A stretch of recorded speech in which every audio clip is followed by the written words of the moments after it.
inside throw, touchdown! Kansas City! City wins the game! Welcome into The Drive with Carrington Harrison. Back-to-back best sports talk hosts as voted on in the Pitch magazine. Live from the Van Studios. Here's CDOT. Let's do this. Another day, another dollar, another edition of The Drive. You were listening to The Drive on 96.5 The Fan, 96.5thefan.com, and also the Odyssey app. My name is Carrington Harrison. Excited, thrilled, delighted to be here with you on this wonderful Wednesday, and we are certainly hoping that the weather holds up tonight for the Kansas City Royals. Maybe you got plans to go out there today, and nobody wants to be at a wet baseball game. We got a lot to get into. Speaking of the Royals, coming up in about 15 minutes, Mark Canha will be on the show. His Instagram handle is @BigLeagueFoodie. If there is one thing that this show is qualified to do, it is asking baseball players food questions. So we will talk to Mark Canha coming up in a little bit. We'll find out what restaurants in Kansas City he likes, where he's got an opportunity to try, what his favorite food city is. I'll give him some of my food takes. We'll hear some of his. We'll have a lot of fun with Royals outfielder Mark Canha coming up in a little bit. We also are going to take a trip to Pittsburgh and also Dallas. Maybe you missed it, but George Pickins, he has been traded earlier today from the Pittsburgh Steelers to the Dallas Cowboys. Before we get to very important things, I want to remind you guys to listen every day at 2 o'clock right here on 96.5 The Fan and number 2. It would make me really happy if you could just tell one friend to check out the show. You don't got to tell two. Just tell one friend, hey, that show on 96.5 The Fan, the show in the afternoons, I like that show. I would appreciate it. This is where I would like to start today's show. Denny Matthews has been the Royals' voice from day one. Not day two. The very first radio voice you heard for the Kansas City Royals was Denny Matthews. He is still the radio voice. He has seen a lot of incredible baseball. Denny Matthews has sat through a lot of disappointing and heartbreaking baseball. Denny's been coming on the show now for about a decade, and I enjoy Denny Matthews. I would consider Denny to be a personal friend. So when Denny tells us some things, I try to listen. I try to pay attention to it because he has a very unique perspective being the voice of a major league team since the late 60s. Denny Matthews told me last year that the Chicago White Sox were the worst baseball team he's ever seen. And for somebody who called the 90s Royals and the 2000s Royals, that piqued my interest. So when Denny Matthews says that about the Royals opponent, and then he says this about the Royals opponent, somebody who has certainly sat through his share of bizarre innings involving the Kansas City Royals. Listen to the Hall of Famer Denny Matthews on the 9th inning against the White Sox. Lead at first, in comes the pitch. Jammed him in a high pop-up on the infield. And it's off the glove of the second baseman. They're going to throw the ball to second widely. They had a force play there. And here you go. The White Sox are on the verge of burping up this game. It's the old story, folks. He squares to body, gets it down. How are they going to mess this one up? No throw. Boozer picked it up, had no play. And the bases are loaded. And the White Sox are on the verge of handing the Royals the game.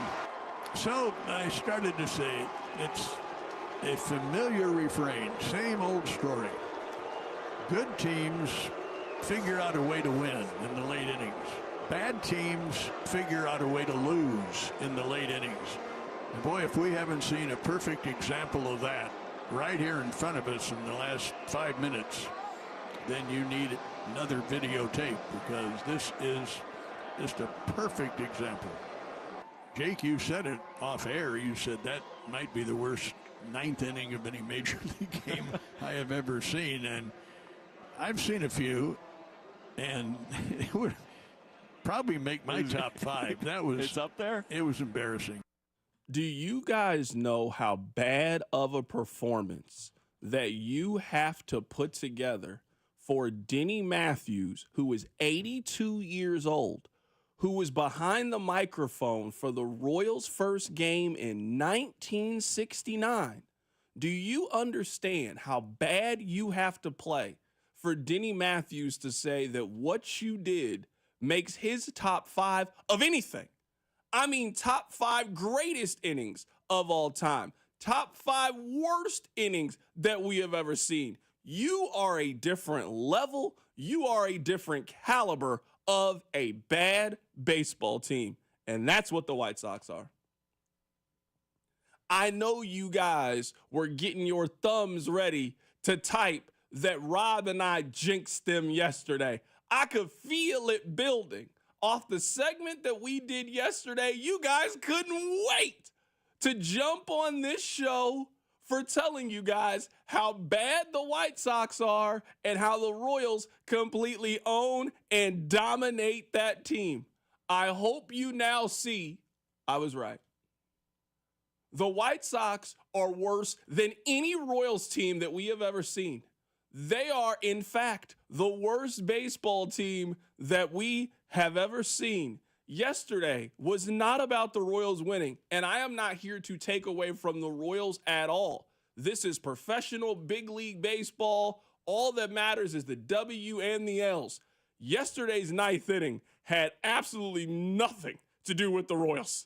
It had everything to do with the White Sox, and they are on an historically low point and peak in their history. They are bad. I mean, really bad. And the Royals are doing exactly what you are supposed to do every time that team is put in front of you. Pound them.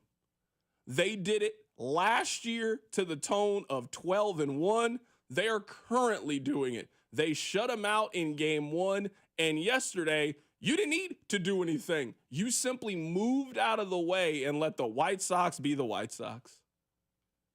All you had to do is not mess it up. The baseball gods gave you a blessing yesterday. They gave you a win. You probably don't win that game against any other team in Major League Baseball. But you know what the baseball gods decided? You got the White Sox on the schedule. So we're going to give you this one. The White Sox are going to put together a Benny Hill laugh track of errors and mistakes and bad plays that are going to allow you to steal this win and more than likely sweep this series against a team that right now looks and appears to be absolutely hopeless. Coming up in a little bit, we're going to be joined by Mark Canha. We're not going to do a Royals lineup today. We can do one later in the show, but I do want to give you guys my thoughts on this Cowboys and Steelers trade. A couple of things. Number one, I don't think that George Pickens is a winning player. A lot of times when Barber and I go back and forth and we have our sparring sessions, Barber talks about there are things that are beside the black box. And sometimes I think that is an excuse to not evaluate the player and his performance, but sometimes he's right. If you are looking at George Pickens' career, on paper, he's phenomenal. He had 800 yards as a rookie, had 1,100 yards as a sophomore, had 900 yards last year in the NFL and 3 touchdowns. He is a big play, proven wide receiver. He's 24 years old. We're not even talking about a player who has entered his peak. We're talking about a player who is still on a rookie contract as a second-round pick. There are a lot of things to like about George Pickens, the player. He quit on Pittsburgh last year. He has constantly been a headache and constantly been an issue for the Pittsburgh Steelers.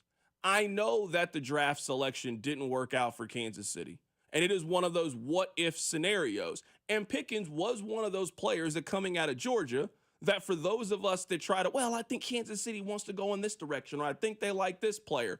You knew that George Pickens was going to be a player that the Chiefs had an opportunity to draft. And maybe you have thought, man, they should have drafted him over Sky Moore. No, they shouldn't have. I know what happened with Sky Moore in his career. I know that things haven't worked out. It wasn't going to work out with George Pickens either. And I think we have seen enough Brett Veach drafts to know the players that he is attracted to. Say what you want about Rashee Rice. His issues don't really appear to be on the football field. His issues don't appear to be getting along with him. The issue that happened with Xavier Worthy, the issues don't appear to be, hey, that guy's not a good teammate. Hey, that's not a guy that I want to round the rest of my locker room. I'm not making it seem like the Chiefs draft all choir boys and that they have a spotless history, but I do think it is clear what the Chiefs are willing to tolerate and what they're not willing to tolerate, and that's not what Pittsburgh is. Pittsburgh doesn't care about those things. I mean, the red light is flashing, and the Steelers just, we think we can make it work. I mean, at this point, you drafted Antonio Brown, you drafted Deontay Johnson, you drafted George Pickens for an organization that exemplifies strength and dominance and one of the pillars of the National Football League. They are willing to look the other way on these things. Kansas City isn't. It was never going to work with George Pickens in Kansas City. I don't care what he's done on the field. I don't care what his football card looks like. I don't care how many touchdowns, how many yards per catch. It was never going to mesh in Kansas City. They don't like that kind of personality. Hey, we're winning, but you're mad that you only got 3 catches for 27 yards. Wait, can we count on you? Are you dependable? Are you going to? They don't deal with that. And that is exactly what George Pickens is. And today, you saw a team who essentially gave away a player who is averaging somewhere around 950 to 1,000 yards a season and 4 or 5 touchdowns on a rookie deal. And just, here, you have him. We don't want him. Here, take him. I mean, a team wouldn't even give you this before the draft. You don't get the compensation for George Pickens until next NFL draft. A team just said, we're good. No thanks. That says something. That speaks volumes that a team was essentially willing to give up on a talent like George Pickens. And I think we all knew that you were not going to be able to bring him back into your locker room. Not all character issues, quote unquote, are the same, and all character concerns are the same. I don't think that you can build a winning culture and build a winning team when players like George Pickens are in the middle of it. And I think Kansas City knew that from the very, very beginning. All right, we're going to take a little bit of a break here. Coming up on the other side, we're going to be joined by Royals outfielder Mark Canha. That's coming up. Keep it right here. So drive. You're listening to The Drive with Carrington Harrison. For the first time in a long time, I'm willing to dream that this can be a special season for the Missouri Tigers. Brought to you by DM Injury Law. Have you or a loved one been in a car wreck? Contact DM Injury Law today and get the money you deserve. Car wreck? Remember, Mike's got this. 96.5 The Fan. This summer, Casey's has 89-cent fountain and frozen drinks. But if you don't have 89 cents, you could check your center console, or dig between your couch cushions, or ask Grandma for $1, or just use your credit card. We take those too. 89-cent frozen and fountain drinks at Casey's, all summer long. Restrictions may apply. See store for details. As America's leading business lender, Bank of America is on your corner and in your corner, right here in Kansas City. With $215 billion in business loans and over 3,700 business specialists across the nation, we help businesses thrive so communities prosper. What would you like the power to do? Learn more at bankofamerica.com/local business. Bank of America, official bank of FIFA Club World Cup 2025. Copyright 2025 Bank of America Corporation, all rights reserved. Hey there, Royals fans. It's Royals Hall of Famer Mike Sweeney. Have you or your kids experienced a high school coach who wants to make our Kansas City community a better place to live, work, and play? The Royals and the See You in the Major Leagues Foundation, together with Blue Cross and Blue Shield of Kansas City, are shining a spotlight on 6 impactful coaches in the KC metro area. Nominate a high school coach today at royals.com/coaches with character. I'm Emma Greed, and I've spent the last 20 years building, running, and investing in some incredible businesses. The more success I've had, the more people started coming to me with questions. How do you start a business? How do you raise money? How do I bounce back from failure? On my new podcast, Aspire with Emma Greed, I'll be answering these questions and more through weekly conversations with the smartest minds out there. Listen to and follow Aspire with Emma Greed, an Odyssey podcast, available now, wherever you get your podcasts. You're listening to 96.5 The Fan from the Mission Plumbing, Heating, and Cooling Studios. Hey, it's Lucas Ursig from the Kansas City Royals. You're listening to The Drive with C-Dot on 96.5 The Fan. We are very happy to be joined by our next guest. For the first time this season, a Royals player calls into the show. Mark Canha, Royals outfielder, set to join us. Mark, happy to have you join us today. Yeah, thanks for having me. Absolutely. Mark, we usually have a rule where we don't ask baseball players or athletes sports questions, but after a ninth inning like yesterday, and certainly when you were in the middle of it, we have to ask you about it. What was it like to be in the middle of everything that happened last night at Kauffman? It's great. I mean, we needed to get something going in that ninth inning, and we did, and a lot of excitement, a lot of kind of wild baseball plays, and we came out of there and kind of feels like we stole that one. Have you ever been a part of a game or an ending like that? Yeah, probably. I mean, I played a lot of baseball games, so I've seen a lot of weird stuff and played a lot of close ones and a lot of crazy ones for sure. I have one more baseball question, then I want to talk food with you because you are at Big League Foodie.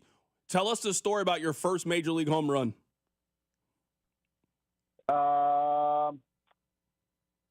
Let's see. It was probably my third or fourth game in the big leagues, and I was swinging the bat really well. I kind of got my career off on a hot streak, and I found myself in a good hitter's count and hit one up into the seats in left center field at the Oakland Coliseum. Where is that baseball? Like, how does that work when you hit a home run? Do you try to go get it back? Do you still have the ball from your first home run? Yeah, I have it. But they're not allowed to authenticate those balls because once a ball leaves the playing surface, in other words, that when you hit a home run and it goes over the fence, they say that they can't authenticate that was actually the ball. So it's not authenticated, but I do have it. A fan traded it at the time for a Sonny Gray signed baseball. So I was able to, get that. Right and now, the clubhouse manager tracked it down for me. Well, good. I'm glad that you have it. Right now, we're talking to Mark Canha. We're going to talk some food here with them in a little bit. This is a movie question that is kind of a baseball question. Are you more of a Major League person or Bull Durham? Oh, good question. Two good ones. I think Bull Durham's a little bit more of a classic. I kind of lean towards that. They're both really funny, though. I love and quote both of them all the time. And two good ones, but I'm going to lean Bull Durham. I don't know anything about minor league baseball, but Bull Durham feels like a very accurate representation of what it's like to be a minor league baseball player. Yeah, I would say it's a romanticized version of that. Certainly it does kind of give me a little bit of nostalgia when you watch that in the best way. All right, about the minor leagues, as much as you can have nostalgia about being in the minor leagues. Mark, I have some random questions for you. When you get a plane, are you a window or an aisle seat guy? I like the aisle seat because I'm a little bit of a larger person. I like to stick my legs out in the aisle and get a little extra leg room that way. See, my answer for this is kind of dependent on how tired I am. Like, if I plan on going to sleep on the plane, I like having the window seat because I can lean up against something. To me, it's kind of harder to go to sleep if you're in the aisle, but the aisle has all the advantages that you're talking about. Yeah, that's kind of moot for me because I have a hard time sleeping on planes. Yeah, I'm kind of the same way. If I can go to sleep, I don't go to sleep for more than maybe an hour. Like, I envy people that can just get on the plane and then you wake up in the destination. That has never been me. Oh, must be nice. Mark, I believe that everybody has one of those like guilty pleasure shows like Pawn Stars or Chopped or Bar Rescue. What show does that count for you? Like, what is your show that you will always stop and watch it when it's on?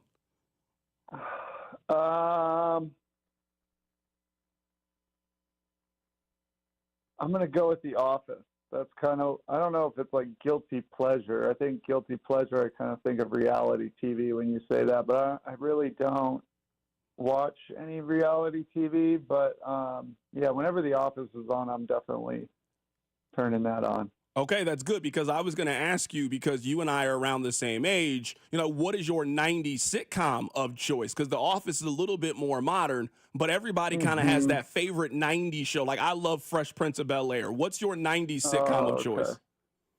For me, it's Seinfeld, definitely. I got a chance. Big Seinfeld guy. I got a chance to hear him do stand-up. He was here at the T-Mobile Center not that long ago. Very, very funny live. Yeah, he's awesome. I actually met him last year, or not last year. Would have been 2 years ago at the All-Star break. I just happened to run into him, complete like coincidence, and he's a huge. I was playing for the Mets at the time, and he's a huge Mets fan, so he actually recognized me before I recognized him, and that was pretty cool. What is it like to get recognized by Jerry Seinfeld? It was, yeah, I had to pinch myself a little bit for sure. It was just crazy. So now I'm guessing that Seinfeld, that he is the most famous person that you have ever met. Before you met Seinfeld, who would your answer have been to the most famous person that you had met? Geez, I don't know. Probably like people in the baseball world. I met Shakira one time. That was cool. When you play for the Mets or any New York team, I would imagine you get to meet a lot of like cool people.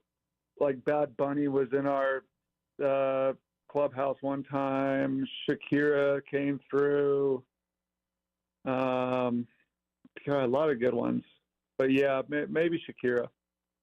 All right, this leads me to a music question. When you guys are just sitting in the clubhouse, who controls the music? Who's playing the tunes to get you guys ready to go play? I think it kind of rotates, but Salvi definitely has some influence. Bobby's on there. I'm gonna go with those two. I think are the ones controlling it when I'm paying attention.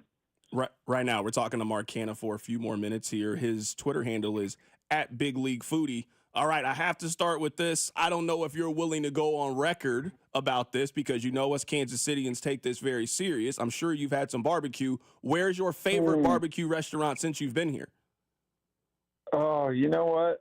I'm not well versed on the barbecue yet. I haven't got out enough. I've been to Arthur Bryant's. I've been to Gates. Between those two, I don't know. I kind of thought they were very similar. This was actually the times I went to those. I was doing it as a visiting player. But I'll say Gates for now. I got a list of people have been, sending me recommendations all the time, which I love. And so I got some work to do on the Kansas City barbecue scene. It sounds like you have some work. What makes somebody a foodie? Like, I was on your Instagram, and you're always eating at these nice places and taking pictures. Whenever you talk food with somebody, how do you know that this person like you is also a foodie? I can just tell by you just have to have a deep appreciation for food and kind of an understanding of what is going on in the food scene in different places and all over the country. And I think it's just that love for food and that interest in it as like a cultural kind of phenomenon. And I always like to follow a bunch of chefs on Instagram, and I'm always going to different places and just kind of observing and appreciating everything that all these great places are doing. Mark, give me your favorite city whenever you guys are, you're going around the country, you're going out of the country. What is the city you're really excited about because you love their local food scene? I have I'm a little biased, but San Francisco is always my favorite just because I'm from that area. And I lived there for 6 years. So I'm biased towards San Francisco, but a few others. I mean, New York is obviously great. I love eating in Miami. I love eating in Seattle. LA is really good too. Like I like going to K-Town in LA and doing all that stuff. And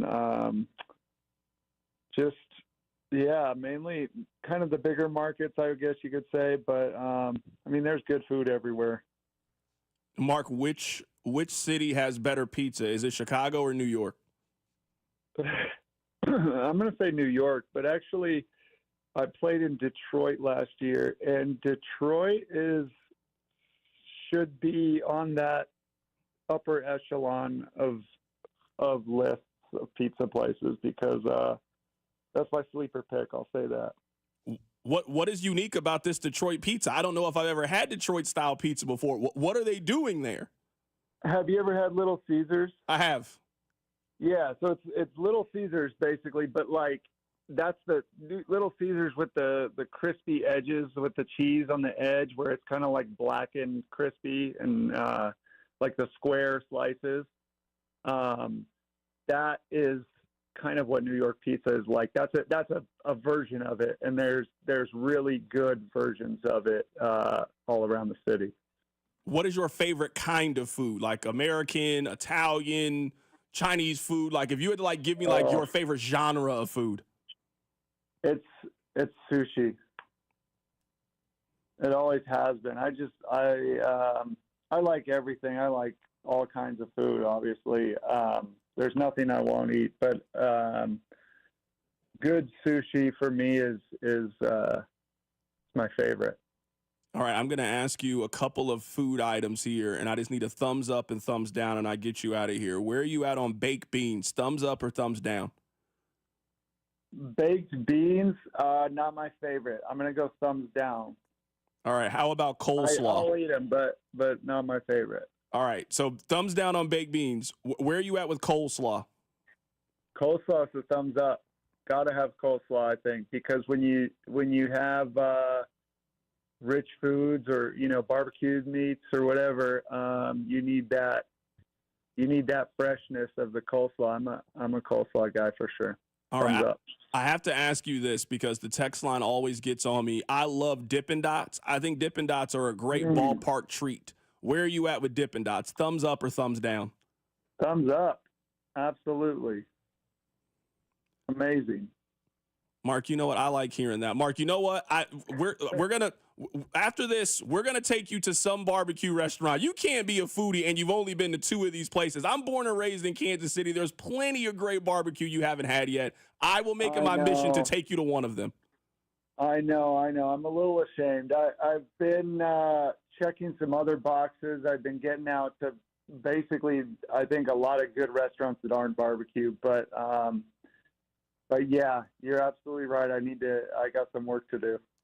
And that is Mark Canha joining us on the show today. He plays outfield for your Kansas City Royals. And at some point, we are going to have a nice lunch or dinner date, taking him somewhere to have barbecue. Mark, we really appreciate your time. Thanks for popping on today. All right, thanks.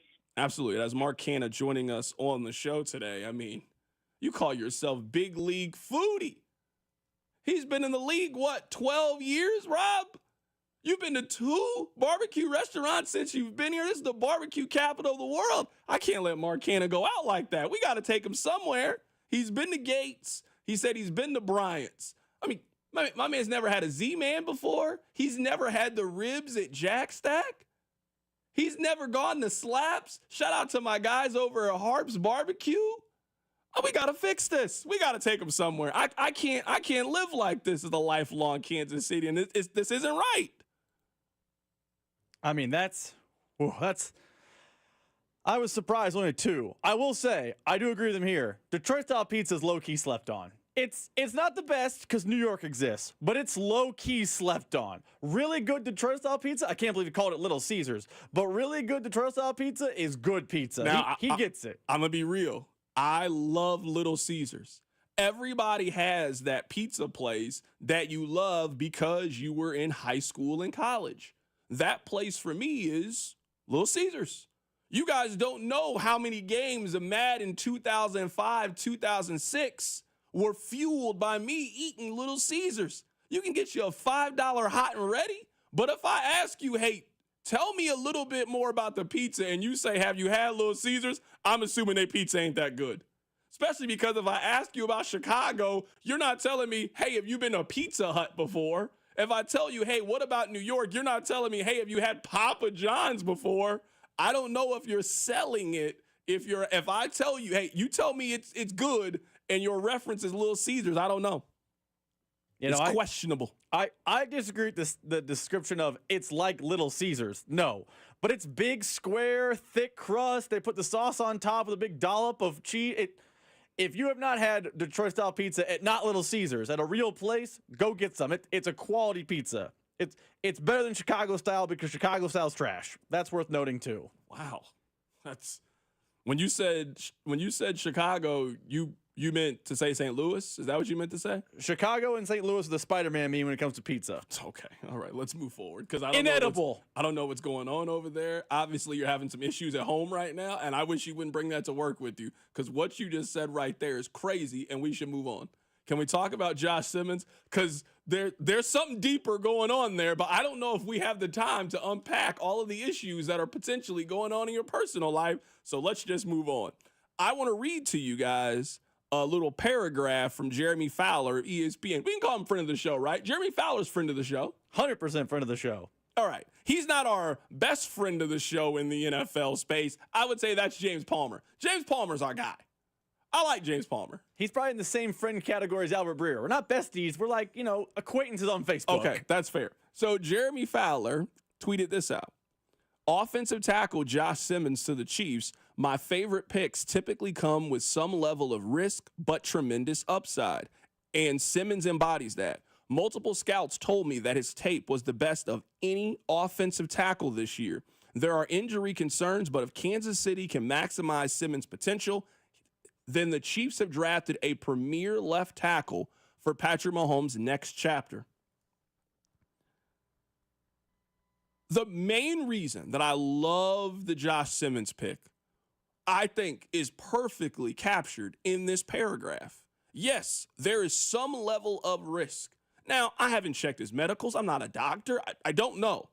There is a chance that his knee injury, that he's different after the knee injury. There is a chance that the Chiefs roll the dice on a player and he will have these injury concerns. I mean, we're talking about a 300-pound individual who plays football with a living who had a pretty serious knee injury. So there is a chance that that comes back to bite Kansas City. But if there is an organization that has the leeway to take a player who has some level of risk but tremendous upside, as described by Jeremy Fowler, and if scouts are telling you, hey, the tape checks out, it's some of the other things.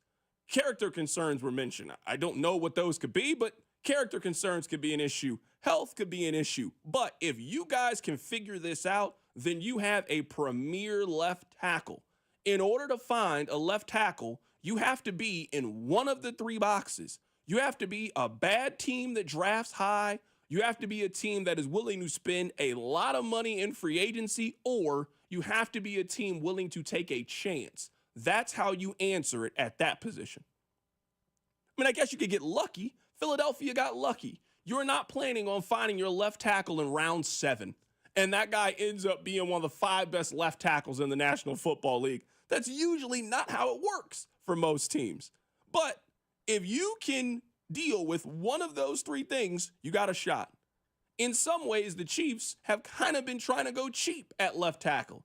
Well, I mean, we think we can draft somebody in the 3rd round. We think we can get somebody late 2nd round. I mean, I guess we can go get Donovan Smith. No, for the first time in a while, the Chiefs have taken a swing at the position. We'll see if they hit a home run or not. But if they do hit a home run, they have answered one of the toughest questions to answer of any position on your roster. The Chiefs can find a Travis Kelce replacement. They can find wide receiver replacements. You can replace certain things if you lose. We saw last year, we've seen it's really hard to fill left tackle if you're A, not willing to spend the money to go get a Dan Moore, Trent Williams, like if you're not willing to be heavy hitters in free agency, or you're not willing to give up substantial draft pick compensation to move up to go get said player. So, friend of the show, Jeremy Fowler, I love what he had to say about Josh Simmons. I am in 100% agreement with what they had to say about Josh Simmons. I feel like Josh Simmons, and maybe I'm just seeing this through the lens of I do this for a living, I'm in Kansas City, but it feels like for a lot of different reasons, Josh Simmons might be one of the more polarizing takes in the first round of the NFL draft because there are two trains of thought. One, the tape doesn't lie. And when the tape is on, you know how NFL people like to talk about the tape. When the tape is on, he is one of the best left tackles in college football, and he was a guy who we've heard reports that he could go top 5. Ryan Day, again, not a great litmus test, said he'd be the number 1 left tackle if he had stayed in school. Like, we have Todd McShay. I can play cuts. The tape doesn't lie. The tape is he's a great left tackle. The overarching question, and the question that we'll have for maybe the next 12 to 18 months with Joshua Simmons is, it's going to be his health. I mean, he says he's ready to go by training camp. The Chiefs said he's going to be ready to go by training camp. We will see up in St. Joe how much of a go he is. But you and I both believe he's mostly a redshirt player this year. So it's basically, you know, to keep the college analogy, a medical redshirt. I don't think we'll know for sure unless there's an injury during the season until the 2026 campaign. But if the Chiefs got the player that the tape says they got, it's a huge win. But the health question isn't going to go away, and it's not going away anytime soon. No, it's not going to go away at all. I feel like we have to play this before, I know we don't have a lot of time left in this, but just how the Royals won yesterday is it is one of the most remarkable wins that the Royals have had in a decade or so. It probably will not be a win that we'll talk a lot about, but one thing about baseball is, at least in the regular season, we don't really spend a lot of time talking about like regular season wins that much in baseball. But man, the losses, they stick with you. And when you lose a game, how the White Sox lost yesterday, oh my goodness. The 1-0 pitch. High fly ball, center field's going to end the game whether he catches it or not. He doesn't. It just drops, and the Royals win it. What a way to end the game. Denny Matthews said it is one of the 5 craziest innings that he has ever seen. He's been calling baseball games since the late 60s. The late 60s. Top 5, he said yesterday about the White Sox. They got to quit playing baseball. What's that thing you guys do in soccer? Relegation?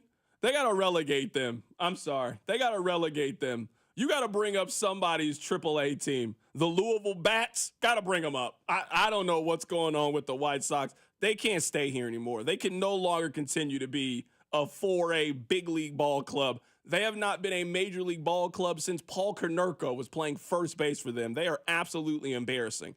Coming up on the other side, injuries usually shape the NBA playoffs, and they're doing that right now. Keep it right here. It's The Drive. The Drive with Carrington Harrison, your home for the best food takes in KC. Regular old American nachos. You know, I don't need jalapenos with mine, just chips, cheese. Brought to you by DM Injury Law. Have you or a loved one been in a car wreck? Contact DM Injury Law today and get the money you deserve. Car wreck? Remember, Mike's got this. 96.5 The Fan. Honey, it's me, your wife. Spring is here, and our house desperately needs the experts at Powell Exteriors Casey for siding, windows, entry doors, beautiful decks, patio covers, roofs, and more. Get ready for summer at PowellCasey.com. Looking for the perfect engagement ring? At Shane Company, we know this is an exciting time. It can also be overwhelming. Customers say this a lot. Where do I start? How do I choose? At Shane Company, this is where the magic happens. Since 1929, we've been experts at helping customers find the perfect engagement ring. We invite you into the design process, help you pick out the perfect diamond or colorful gemstone, and choose a style that speaks to you. Come see us in store and at shaneco.com. Shane Company, your friend and jeweler. Gear? Check. Snacks? Check. Tires? Not so much. I didn't have time to deal with this, so I asked my friend. Her answer was simple. Take it to Telly, she said, and I'm so glad I did. They didn't just take care of my tires, they took care of me. We got you, they said, and they did. Fast, friendly, and stress-free. Now I know when life throws you a red card, take it to Telly. Stay in the game. Take it to Telly. I'm Brian Tedesco, CEO of Blaupunkt Americas, the pioneers of the car stereo. Today, we're not just about sound systems. We are revolutionizing the e-bike scene with Blue Dot Bike. Thanks to AmericanEagle.com, our online presence now features a dynamic e-commerce website that showcases the quality and affordability of our foldable e-bikes. And our collegiate e-bikes, just perfect for the college fanatic. These e-bikes offer a new way to experience freedom on two wheels, no matter your age. When we needed a top-notch website to match our cutting-edge e-bikes, we turned to AmericanEagle.com. They made the impossible seem easy, tackling digital challenges like pros. Check out the Blue Dot Bike website to see AmericanEagle.com's amazing work in action. Need the best in website and digital marketing solutions? AmericanEagle.com is your go-to. They've been a game changer for us, and they can be for you too.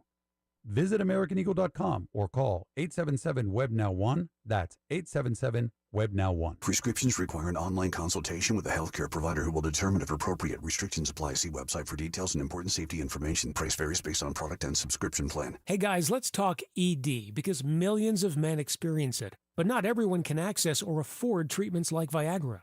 Well, Hims can help. Through Hims.com, you can get a full range of treatment options for ED, including daily or as-needed meds through a 100% online process. It all starts with an online intake form. Get started at hims.com/joy, and from there, a medical provider licensed in your state will determine if ED treatment is right for you. If prescribed, your medication is shipped to you for free.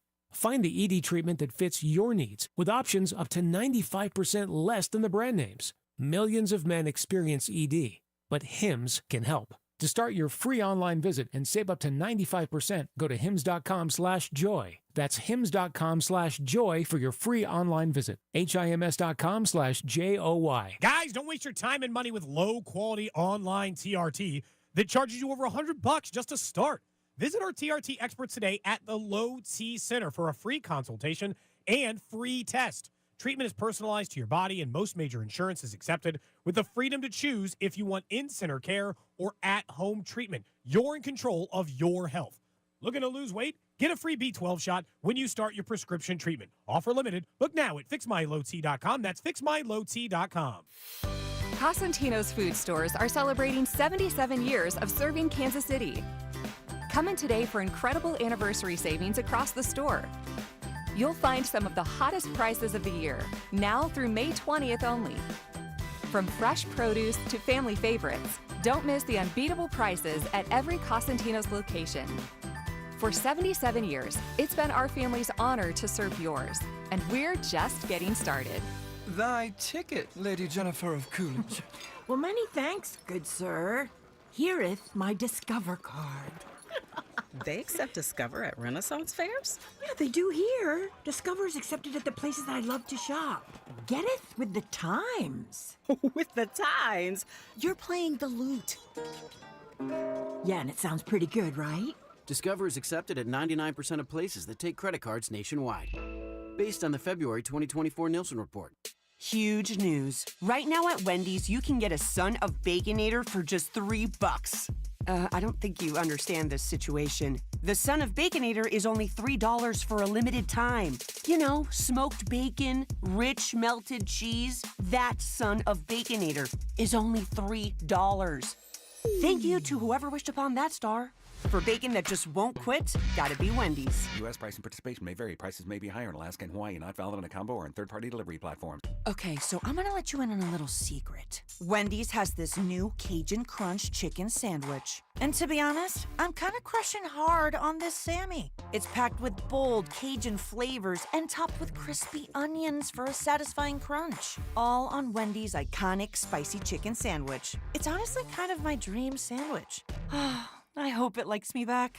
For a sandwich you'll love, gotta be Wendy's. Open till midnight or later. Limited time only at participating U.S. Wendy's. Hours may vary by location. This afternoon, there is a high chance of showers and thunderstorms with a temperature of 66. Weather brought to you by Robert Half. Our recruiters' expertise and award-winning AI will find you the skilled candidates you want. At Robert Half, we know talent. Visit roberthalf.com/talent today. Honey, it's me, your wife. Spring is here, and our house desperately needs the experts at Powell Exteriors Casey for siding, windows, entry doors, beautiful decks, patio covers, roofs, and more. Get ready for summer at powellcasey.com. Be sure to follow The Drive on the Odyssey app or wherever you get your podcasts. Sometimes you guys try to give me a hard time for cheering for Mizzou. Well, you didn't go to Mizzou. How do you cheer for them? Because I grew up in Missouri. Like, how did you become a Chiefs fan or a Royals fan? I'm guessing it's because you grew up in the area.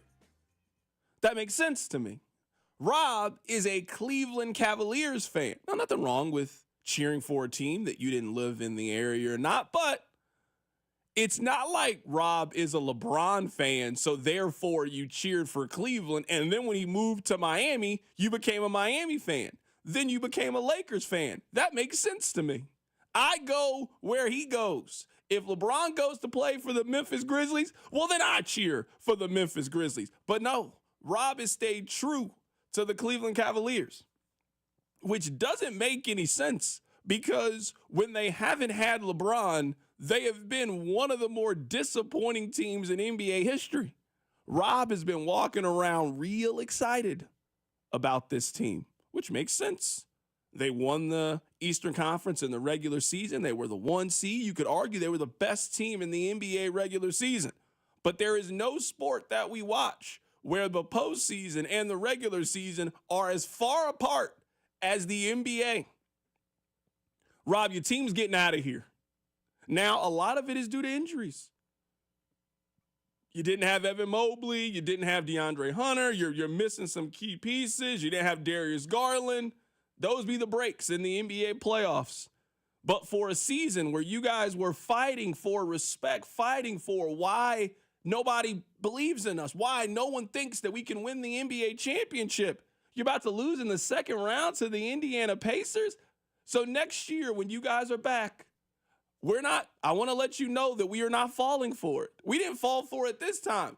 We doubly are not falling for it next year because you guys have tried to hoodwink us, bamboozle us, let us astray. That was a game, even in the face of the injuries they had last night. You got to figure out a way to win that one. You had a lead late with a minute to go, and you let Tyrese Halliburton cook you on your home floor, and now they're going back for 2 games in Indiana. All you need is one to go up 3-1 in this series and really put the screws to your calves.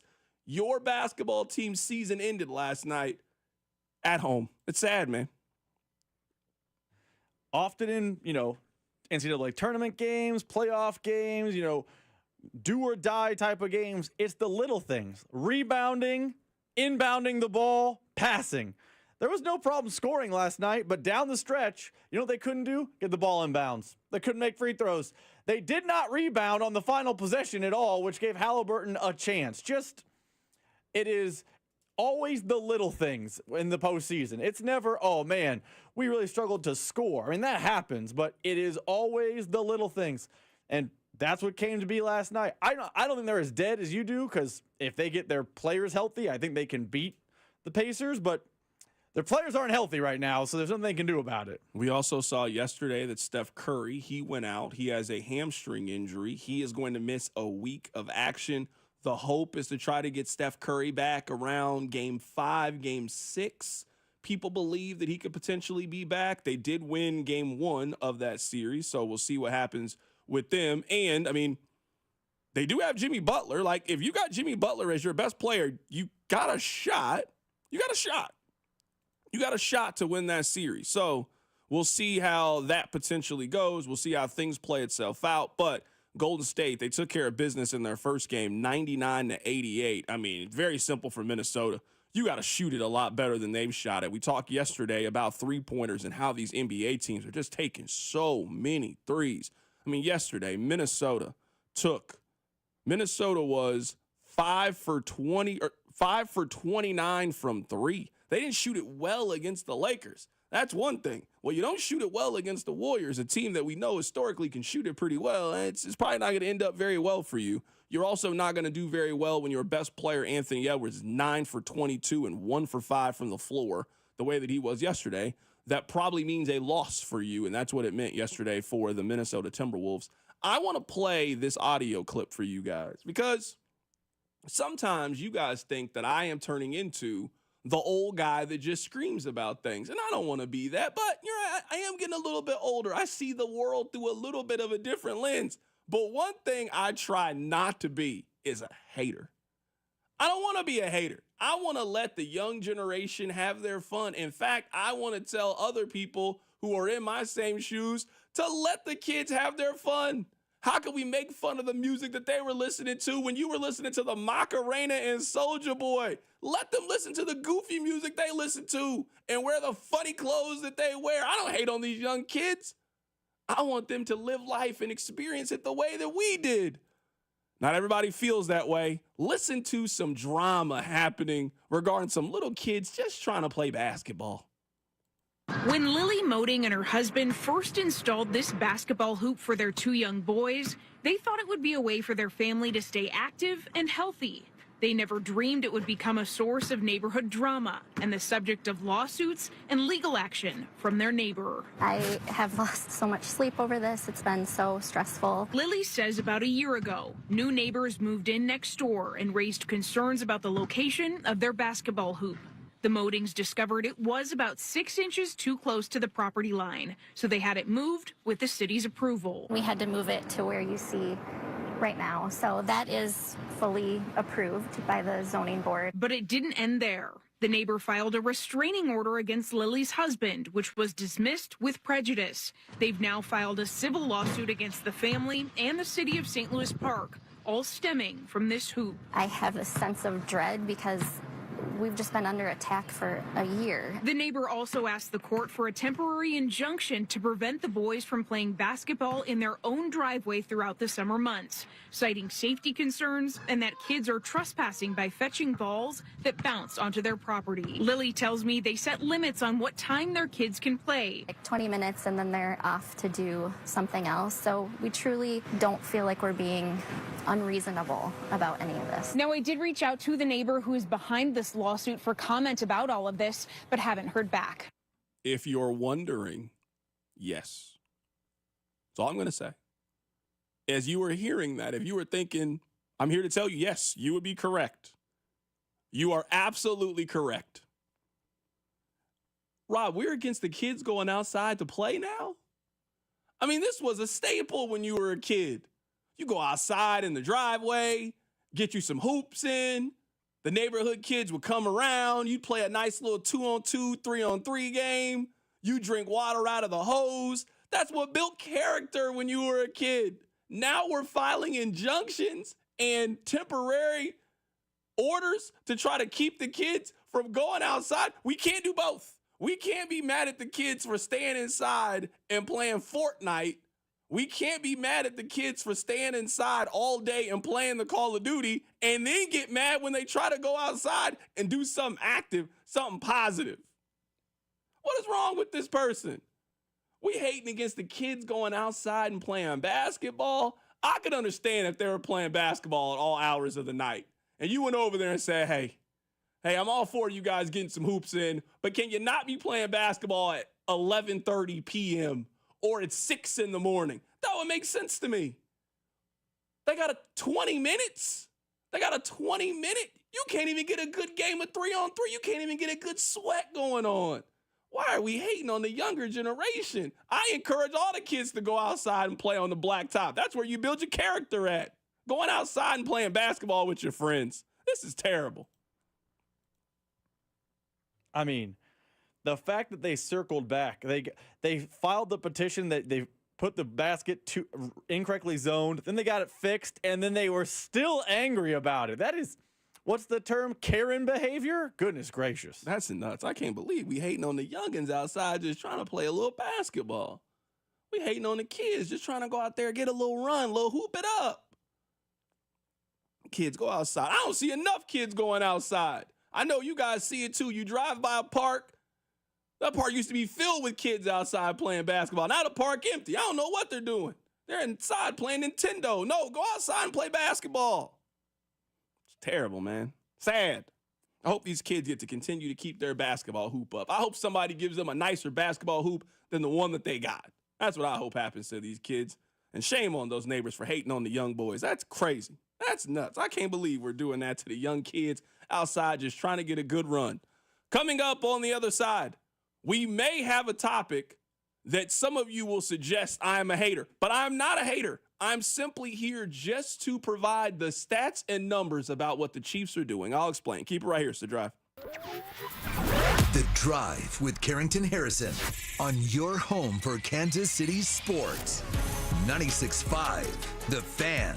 Brought to you by DM Injury Law. Have you or a loved one been in a car wreck? Contact DM Injury Law today and get the money you deserve. Car wreck? Remember, Mike's got this. Gear? Check. Snacks? Check. Tires? Not so much. I didn't have time to deal with this, so I asked my friend. Her answer was simple. Take it to Telly, she said, and I'm so glad I did. They didn't just take care of my tires, they took care of me. We got you, they said, and they did. Fast, friendly, and stress-free. Now I know when life throws you a red card, take it to Telly. Stay in the game. Take it to Telly. This is the story of the one. As a lineman, he does whatever it takes to keep the power on in his community. And he wants a partner like Grainger who does the same. Grainger offers the professional-grade products he needs, from voltage detectors to harnesses to hard hats, plus fast, dependable delivery, so he can rise to every challenge. Call 1-800-GRAINGER, click Grainger.com, or just stop by. Grainger, for the ones who get it done. Hey, Joy. Oh, you are glowing. Oh, hey. More like Mira joyed that Miralax helped me go. I was so backed up. Tried mega coffees, prune juice, everything. Then Miralax. And hello, gentle relief without the harsh side effects. Ooh, how does it work? It works naturally with the water in your body for constipation relief. Find Miralax today at your local retailer. Use as directed for occasional constipation.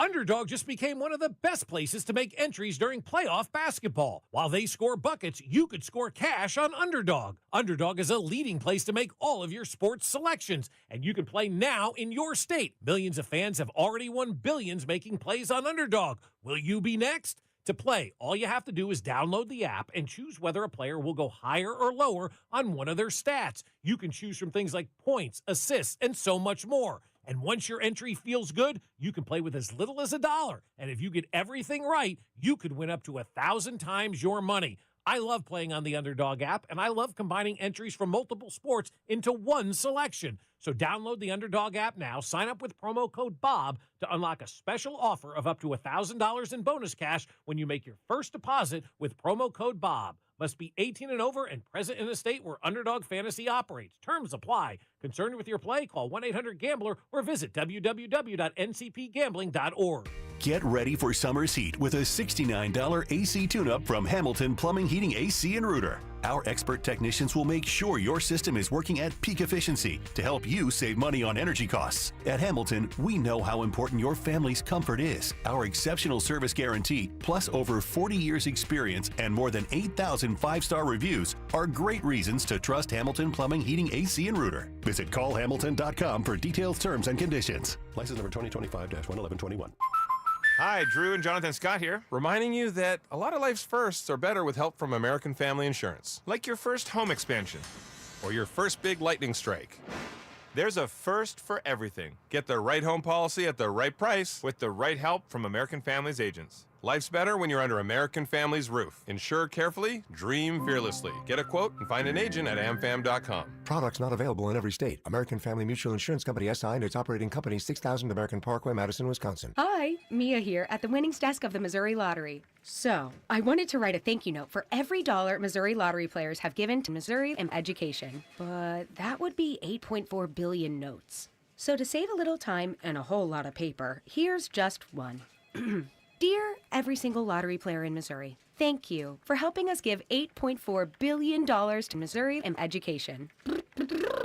Sorry, my trumpet's in the shop. The Missouri Lottery. Winners welcome and play responsibly. Prescriptions require an online consultation with a healthcare provider who will determine if appropriate. Restrictions apply. See website for details and important safety information. Price varies based on product and subscription plan. Hey guys, let's talk ED because millions of men experience it, but not everyone can access or afford treatments like Viagra. Well, Hims can help. Through Hims.com, you can get a full range of treatment options for ED, including daily or as-needed meds through a 100% online process. It all starts with an online intake form. Get started at hims.com/joy, and from there, a medical provider licensed in your state will determine if ED treatment is right for you. If prescribed, your medication is shipped to you for free. Find the ED treatment that fits your needs with options up to 95% less than the brand names. Millions of men experience ED, but Hims can help. To start your free online visit and save up to 95%, go to hims.com/joy. That's hims.com/joy for your free online visit. HIMS.com/JOY. Take me out to my TV on FanDuel Sports Network. Yeah, yeah. Royals games, announcers, and more Royals games. Did I mention they have the Royals? Stream now. Go check out 96.5 The Fan's Instagram page for videos, giveaways, and behind-the-scenes content. Your home for Kansas City sports. 96.5 The Fan. KFNC FM and AM, HD1 and HD2. Kansas City, an Odyssey sports station.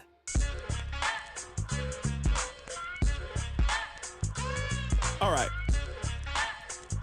I know that you guys maybe want a little bit more Royals conversation. And I promise you that we will have a lot of Royals conversations. I don't have a lot of the White Sox or bad takes today. I just let Denny Matthews do all the work for me because Denny Matthews in these 90 seconds explained to you how bad the Chicago White Sox are in a way that I don't have the ability to do. Lead at first, in comes the pitch. Jammed him in a high pop-up on the infield. And it's off the glove of the second baseman. They're going to throw the ball to second widely. They had a force play there. And here you go. The White Sox are on the verge of burping up this game. It's the old story, folks. He squares to Bud. He gets it down. How are they going to mess this one up? No throw. Boozer picked it up, had no play. And the bases are loaded. And the White Sox are on the verge of handing the Royals the game. So I started to say it's a familiar refrain, same old story. Good teams figure out a way to win in the late innings. Bad teams figure out a way to lose in the late innings. And boy, if we haven't seen a perfect example of that right here in front of us in the last 5 minutes, then you need another videotape because this is just a perfect example. Jake, you said it off air. You said that might be the worst ninth inning of any major league game I have ever seen. And I've seen a few, and it would probably make my top 5. That was, it's up there. It was embarrassing.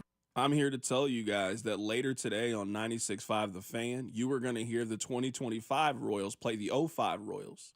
Coming up later today on the FanDuel Sports Network, you are going to see the 2025 Royals play the 05 Royals. So tune in. I will be tuned in. I imagine a lot of you are going to be tuned in. Some of you are going out to the ballpark today. I'm not going out to the ballpark today. Look outside. Today's not the day to go to the ballpark, at least for me. Might be for you. Will not be that way for me, but I will be out there this weekend. I plan on going out there. I want to see this team, and I also want to see them go up against the Red Sox, a pretty good team. Let's talk a little bit of Chiefs, and this is why I think that some of you will call me a hater.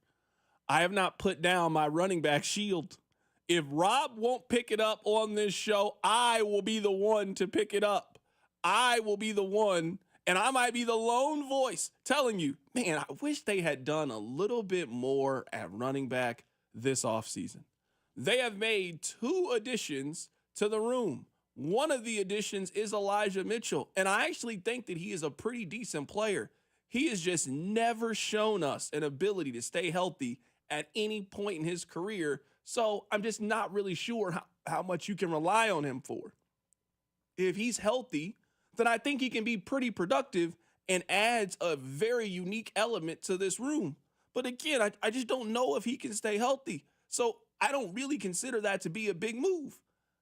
All leading into the draft, I was saying draft a running back, draft a running back. That's one of my biggest needs. They drafted a running back in the 7th round. Now, I imagine some of you are excited about this player and feel like they found great value. They find a diamond in the rough.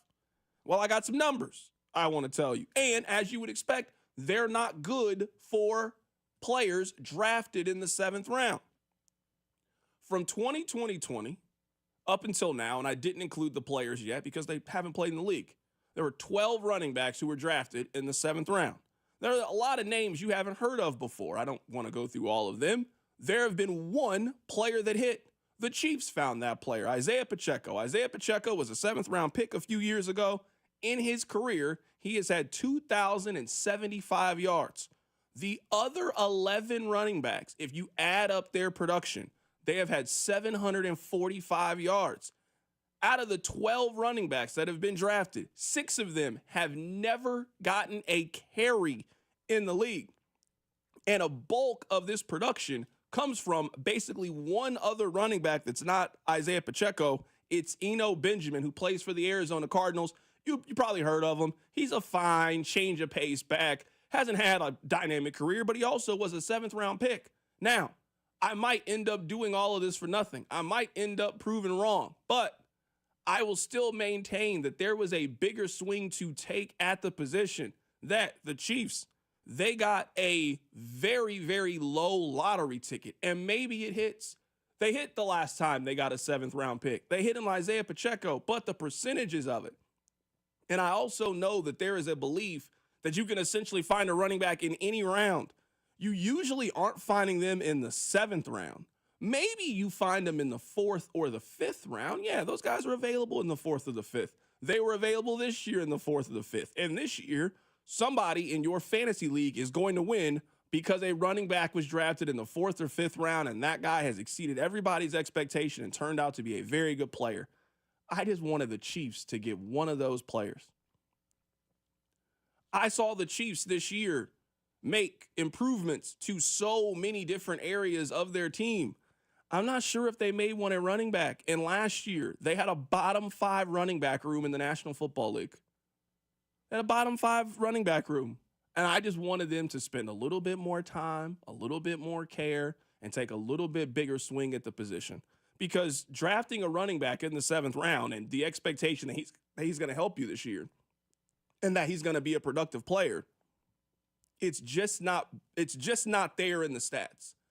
A team hit on Isaiah Pacheco. It's the same team, so they should get a lot of credit for that. Man, the other 11 just didn't hit, and you're not expecting a 7th round running back to come in and be a valuable contributor to your offense. Nobody is anticipating on that.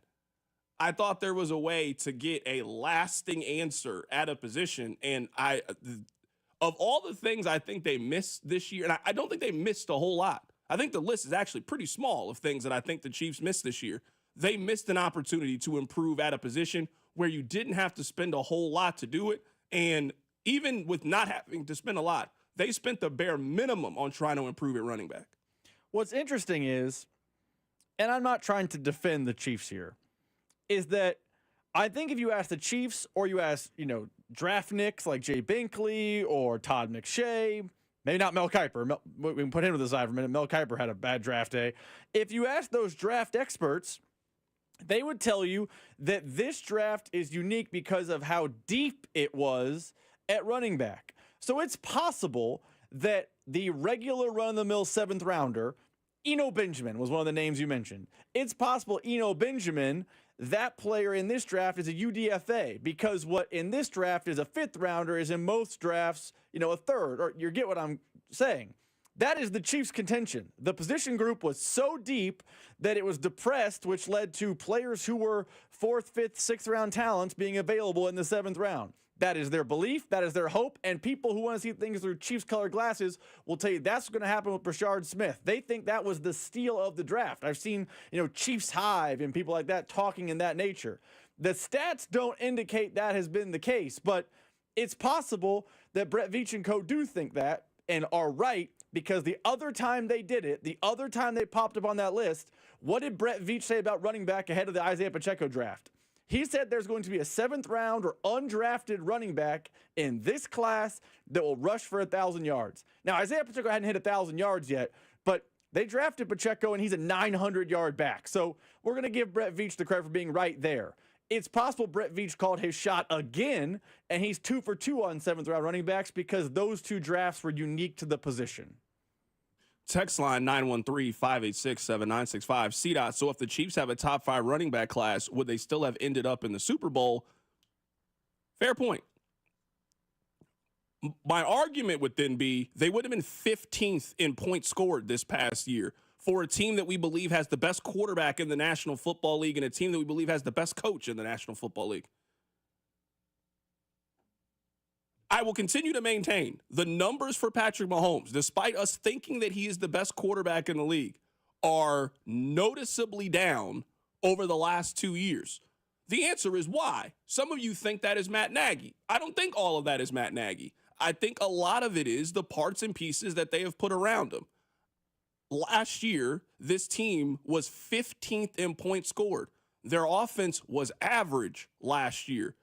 The year that they won the Super Bowl before, their offense was 15th. They have been 15th in points scored the last 2 years, despite having who some of you think is the best quarterback in the history of the National Football League. I think one of the reasons why is the lack of attention that they've spent on their run game.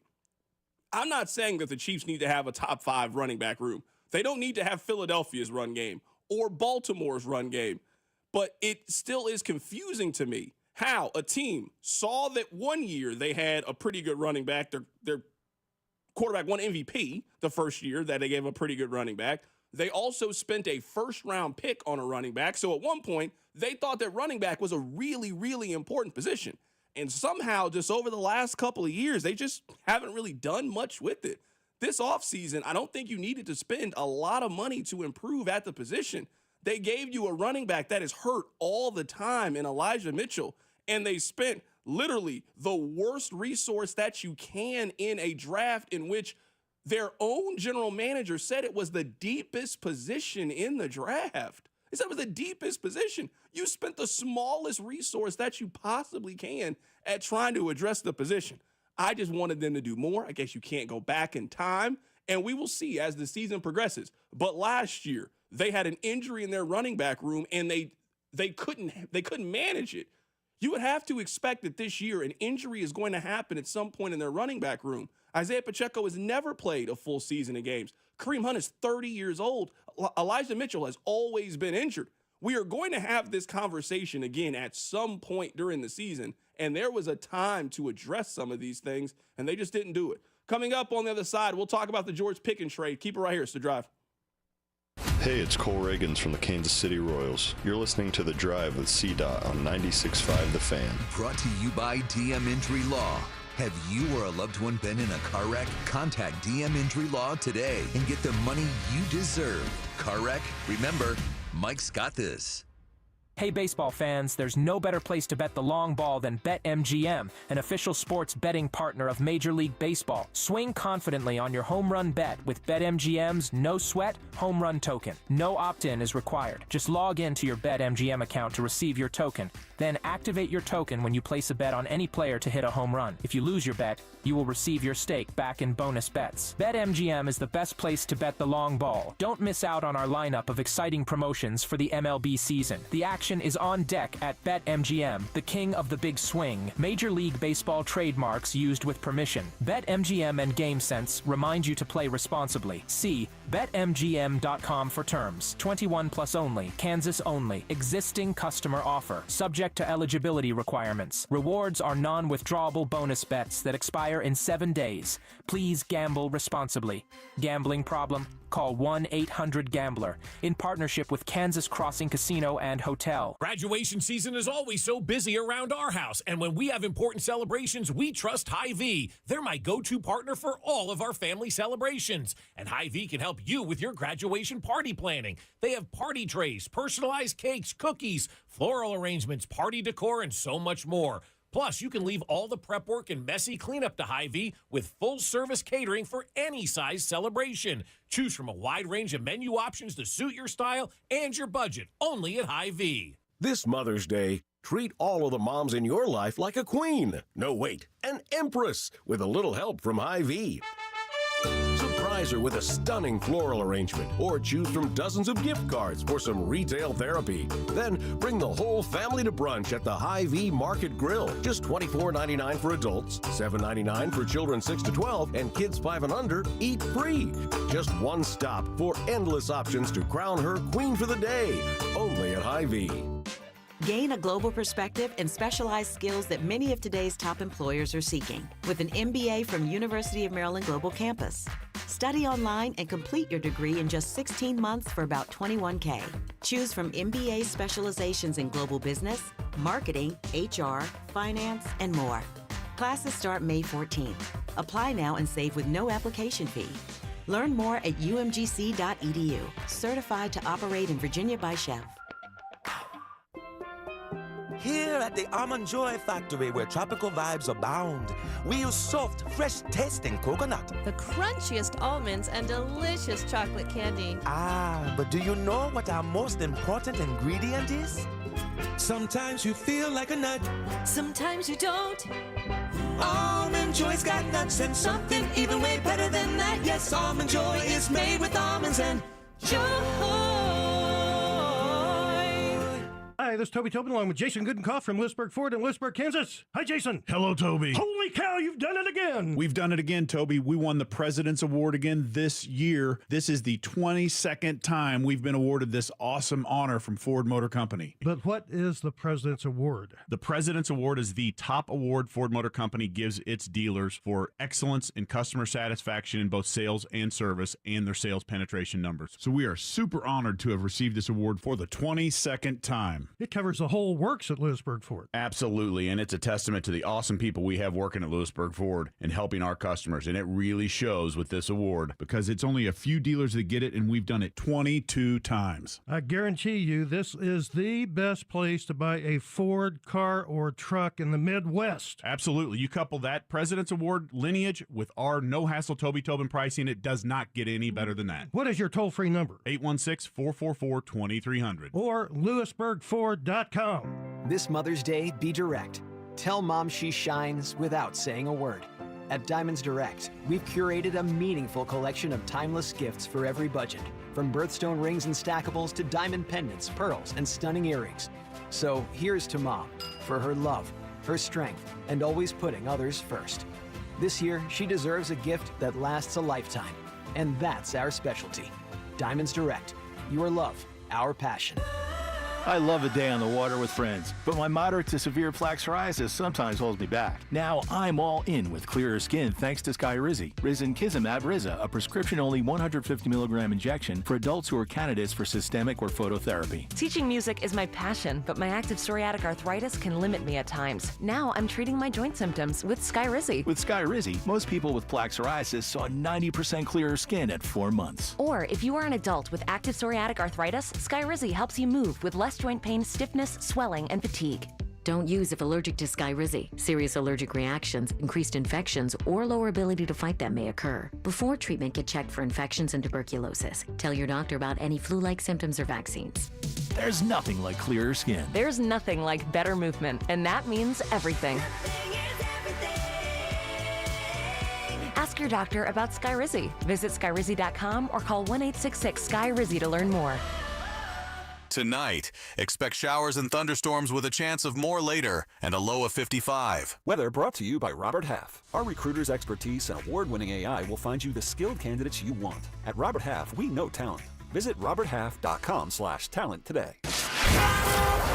Here's traffic, brought to you by DM Injury Law. Have you or a loved one been in a car wreck? Contact DM Injury Law today and get the money you deserve.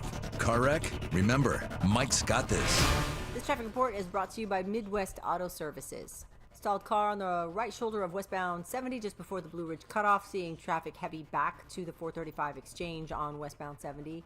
Also slowdowns on the southern lanes of the downtown loop and eastbound 70 out of downtown. Is driving your vehicle like fighting a wild bull? Does it lead, pull, or feel out of sync when you accelerate or brake? Are you replacing tires a lot due to poor wear? Let Midwest Auto Services check your alignment. Call 816-224-4247 or MidwestAutoservices.com. I'm Lori Pearson, 96.5 The Fan Traffic. You're listening to 96.5 The Fan from the Mission Plumbing, Heating, and Cooling Studios. Welcome to your home for Royals baseball. 96.5 The Fan. We'll get back to the Royals coming up in just a bit as they continue to pound away at the Chicago White Sox. But let's take a little bit of a detour and let's talk about the top story in the National Football League. George Pickens was on the Pittsburgh Steelers. He is no longer on the Pittsburgh Steelers. He has been traded to the Dallas Cowboys. We're going to head to Pittsburgh and then Dallas to get their perspective on the trade. Let's head to the phone lines right now and be joined by a friend of the show, Adam Crowley with 93.7 The Fan in Pittsburgh. Adam, how you doing today, my man? Oh, what's up, Carrington? How you doing, buddy? Doing great, man. Adam, I feel like we knew that this day was coming basically the entire offseason. If you think about the last handful of games with George Pickens, it just didn't seem realistic to me that he and Pittsburgh were going to be able to move forward. It's funny you say that because I felt the same exact way until after the draft, and then I kind of figured, all right, they're not going to move this guy. There's no time to find a replacement. You're trying to figure it out with Aaron Rodgers. But you know what? None of that really matters, Carrington. It just doesn't. They're not winning the Super Bowl this year. They haven't won a playoff game in more than half a decade. So why not just cut bait with George Pickens, get what you can for him, which I think was a pretty nice return. And you were never going to pay him, so you get the resources, and you can hopefully, in their mind and in my mind, because I'm tired of talking about the same crap all the time, get a quarterback next year that can help you contend for those things that you haven't contended for since the tail end of Ben Roethlisberger's career. Adam, why do you think this took so long? Because I'm with you. They got a decent return, but it is something to get that return a couple of weeks ago when the draft actually happened to now have to wait until 2026 to be able to use that pick. Why do you think that Pittsburgh did this deal after the draft and not before? Well, I don't want to give them too much credit, but the more I think about it, the more it makes sense to me that they would want the pick next year, the picks next year instead of this year. I mean, this team's got considerable holes, and they filled some of them in the draft, and I think they did a nice job of it. But you're not going anywhere unless you get a quarterback. This was a rotten quarterback draft. Shedeur Sanders was a guy I liked, but the league disagreed with me on that, and they had no interest in taking Shedeur Sanders. So instead of getting a draft pick this year, drafting a wide receiver that could conceivably be Pickens' replacement, now you've got 3 third-round picks next season.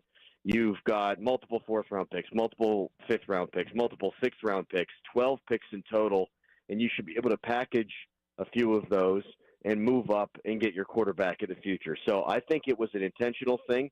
Also, what I understand is that Jerry Jones wasn't offering anything but a fourth-round pick during the draft process, and he changed his mind as he gets desperate and probably swilling some whiskey on his yacht someplace, maybe get a little bit more out of him, and they did.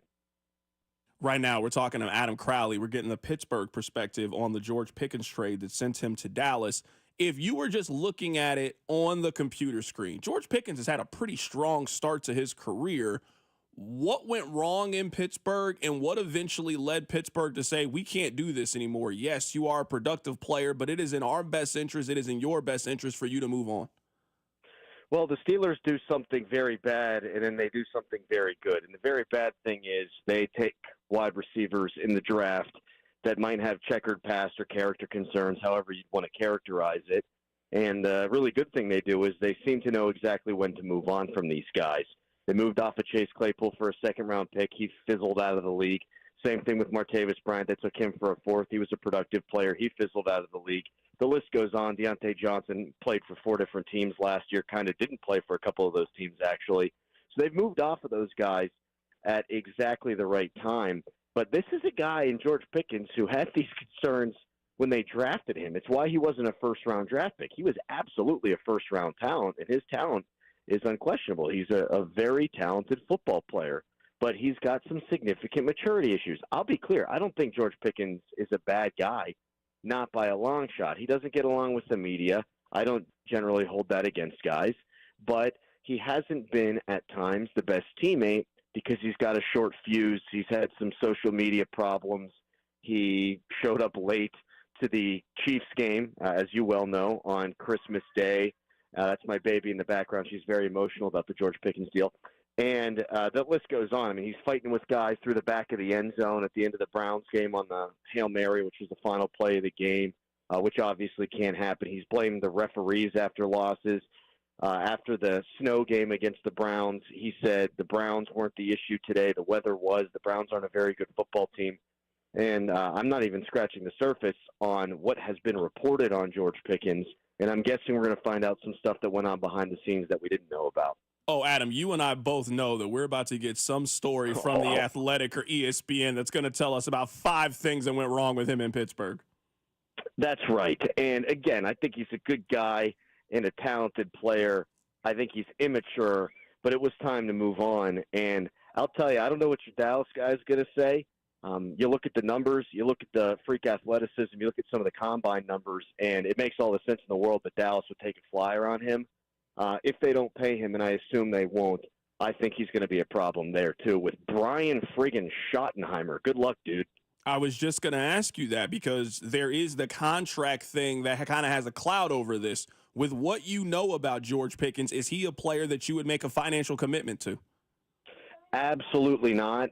And I hate wasted potential. Maybe I'm projecting there, but I hate it. I want anybody who's got talent to make good on their talent. And I wanted to shake the guy last year and say, dude, you are coming up on a contract year, and you could be making $30 million a season. You just need to walk the straight and narrow until you can sign on the dotted line.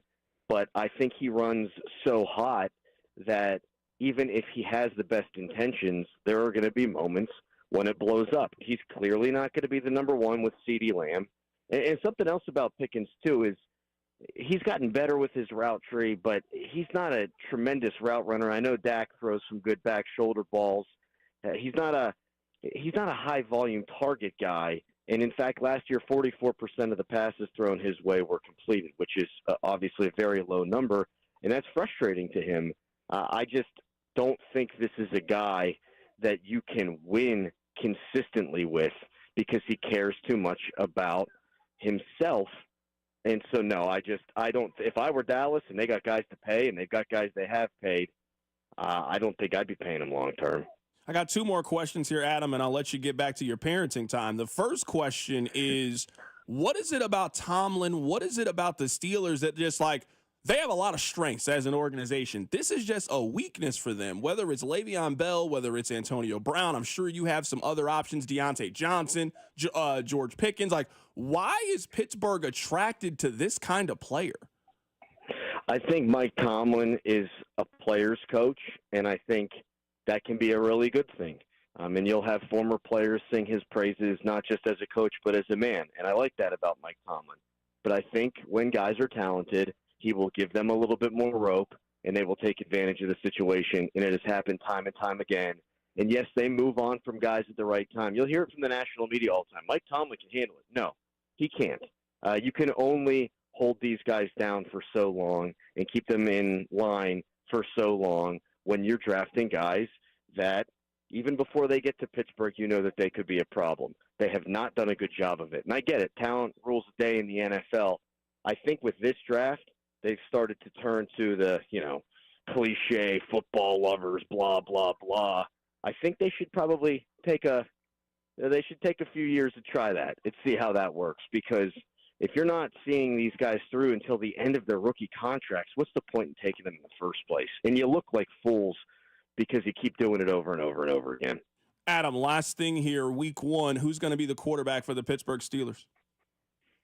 Maybe me, Carrington, and I think I would have as good a shot at winning games as Mason Rudolph. I think they think that it's still going to be Rodgers. I think they're comfortable, gag me, with Mason Rudolph. but if I had to put some money down on it, I would say Rodgers. Though I would guess from an on-the-field standpoint, he can't be all that thrilled with the number 2 wide receiver right now being Robert Woods, who they just paid $2 million. Maybe Roman Wilson, a third-round pick last year, who didn't play more than 9 snaps for the team last year. So I don't know that Rodgers will love this, but it's either come here or retire. I think he's going to come here. That is Adam Crowley joining us on the show today with 93.7 The Fan in Pittsburgh. Adam, it sounds like you have a lot of Bluey and number blocks in your future, so enjoy the rest of your day, my man. Bluey is the GOAT. I appreciate it, buddy. Absolutely. That's Adam Crowley joining us on the show today. You got the Pittsburgh perspective on the trade. Let's get the Dallas perspective on the trade. They are the team that is acquiring George Pickens. Let's head to the phone lines right now and be joined by RJ Choppy, who covers the Cowboys. RJ, happy to have you pop on again, my man. Carrington, how we doing, brother? Doing fantastic, man. What is the reaction to this? This was something that happened, and it felt like it came together really early in the morning. I'm imagining this broke during you guys' show. You spent a lot of time talking about it. What is your reaction to this trade? Well, our co-host broke the news to us. I mean, he actually broke the story totally. About 11:30 last night is when he found out about it. That he first found out word that there was something that was going to happen. And lo and behold, here it is. We were excited about it from the standpoint of from a football perspective. Like, this the off the field stuff or the on the field stuff where there's maybe a personality dispute between two players.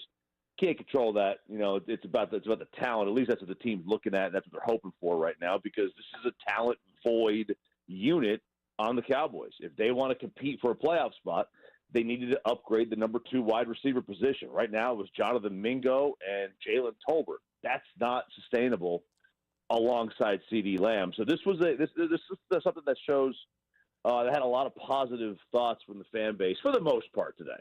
It's crazy because just looking at it, I like this as a football move for all the reasons you just gave. CeeDee Lamb's one of the best receivers in the league. You give him a viable number 2. I look at that Cowboys team as a team that didn't have enough firepower last year. But then there is the locker room side of it, which is a major reason of why he got traded. How do you feel about bringing George Pickens to Dallas into that locker room? It's a necessary risk. You've got to be able to take risks in sports. You can't have 53 just Boy Scouts. You've got to have a good mix. That's what a good culture is. A good culture isn't just bringing 53 great dudes in. A good culture is being able to bring anybody in and be able to have that player, mesh with the rest of the locker room and not be a problem. That's going to be put to the test. I mean, Dak Prescott's leadership abilities are going to be put to the test. He's known as a really good leader, a really good leader of men. We'll see. Brian Schottenheimer, that's kind of what he sold the Cowboys on during the hiring process. Hey, I can lead men. All right, let's go. Let's see. It was a double-edged sword, all right? Either they didn't have the receivers or they do, but they got the problem, if you want to call it a problem. So, which would you rather have? Would you rather have the talent or no talent and no chance and no hope, but a good locker room? Right now, we're talking to RJ Choppy, getting the Cowboys' perspective on the George Pickens trade. He is in the final year of his rookie contract. Is there a plan to pay George Pickens for the Cowboys? No, not right now. The plan right now is to let him play it out, as the Cowboys love to do. They love to wait to the very final hour, so they're going to let him play it out. And I think he wants to play it out too, because the problem they're going to run into is he is going to want to be paid like a 1. And they're going to want to pay him like a 2. And I think that's the problem that they're going to run into. What I suspect happens, he plays it out, they tag him. That's the one case scenario. They probably just tag him, and then they see what happens from there. But no, I do not suspect they pay him early, because they make everybody wait. And how would that look at the rest of the locker room if you make everybody wait? Dak, CeeDee Lamb, Micah Parsons, all these guys, and then you up and trade for a guy and you pay him right away. That wouldn't look very good. Why is that the Cowboys' strategy when it comes to paying players? There's one thing with George Pickens, right? He's an outsider. He's had some issues in the locker room. I get not running to give him top dollar. But Micah Parsons is one of the 5 best defensive players in the league. Dak Prescott was probably, one of the top 12 quarterbacks in the league. Why are the Cowboys a team to normally delay this when delaying it usually ends up being more expensive in the long run? They philosophically, Jerry, this is old school businessman Jerry. Philosophically, he just believes that I don't have to pay you. I'll pay you when I'm ready to pay you. And if that costs him more money, they don't even view it as costing more money because they say the salary cap's always going up. So it doesn't really matter. And if I have to pay you $5 million extra, what kind of impact player can I get for $5 million? I guess I understand that. I don't know. Is it just a simple business tactic that Jerry utilized back in the day that he still employs here? I think it is. I really do. It doesn't make sense to me. I don't have a finance degree. I'm not an economics guy. I have no idea. I can barely use Microsoft Excel. But I do know that that's their plan. That's their philosophy, and they've stuck to it. Right now, we're talking to RJ Choppy here for a couple more minutes. I've got one, Micah Parsons question, then a Dak Prescott question. I'll get you out of here. From a financial perspective, are you expecting this thing to get wrapped up with Micah Parsons at some point between now and the start of the season? I imagine it's going to cost a lot. It's going to cost a lot. It's going to cost over $40 million. I would suspect it does.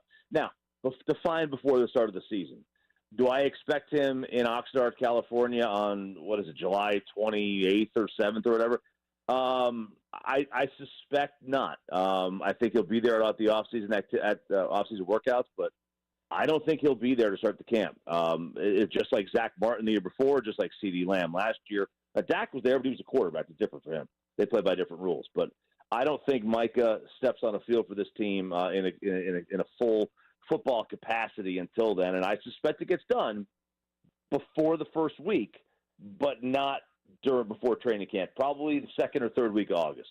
Last thing here, how are you feeling about Dak Prescott? He missed a decent part of last season with an injury. He had a really good 2023, just wasn't healthy last year. He's getting older. The contract is getting more expensive. You're trying to get him more weapons. You guys have always seemed to have that love-hate relationship with the Cowboys quarterback. How are you feeling heading into this season about where Dak is? It's about health for him, man. Can he run? Can he run right now? There's people that are wondering, if the season started today, would he be able to play? He says yes. Now, he says he could play and suit up in a game. Does that mean he can suit up in 17, back to back to back to back? I think the answer is a resounding no right now. But, look, when Dak is healthy, he's generally been a 10-win quarterback. So, yeah, I feel fine about Dak. Is he a over-the-top quarterback? No, he's not. Things need to break right for him. But there's a lot of guys around the league that are like that. It's not necessarily – there's only one Patrick Mahomes. There's only one Josh Allen, and he's not one of those guys. But when he's healthy, if he can stay healthy, that's a big if. This guy's been hurt basically every year for the last 5 years. If he can stay healthy, he is still a viable quarterback, someone who's around the top 10. That is RJ Choppy joining us on the show today. He does fantastic work for the Dallas Cowboys, a 105.3 The Fan down in Dallas. RJ, great stuff, man. I appreciate you as always. Thanks, Carrington. No problem, man. Absolutely. That's RJ Choppy joining us on the show today. I wanted to talk about the top story in the National Football League, which is George Pickens being traded to the Dallas Cowboys. I understand this move from both perspectives. I understand if you're Pittsburgh. This is now at the point where if you've made the decision that you're not going to pay him, his attitude is not going to lend to him being on the team. You've seen how these issues have just popped up with George Pickens. I think George Pickens quit on the Steelers at the end of the season. I don't know how you can look at his production and how he is as a player and really come to any other conclusion than he quit on them last year. In a pretty important game for them. Two pretty important games. They're trying to make the postseason. He showed up late to the Christmas Day game.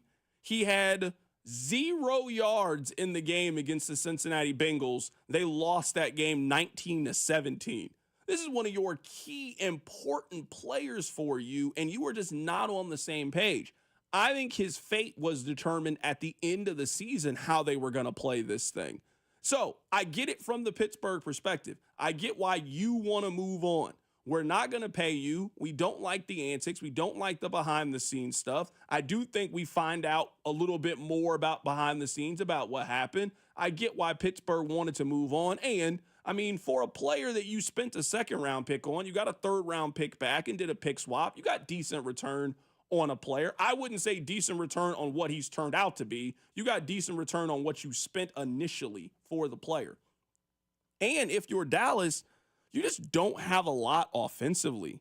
Like, this is a move that if you were the Cowboys, I think you had to do. We've seen the kind of teams that Dak Prescott has some success with. And it's a team that, A, is pretty balanced and can run the football. You went out and spent a couple of draft picks. You got Jaden Blue. You got Javonte Williams in free agency, so we'll see how the Cowboys can run the ball.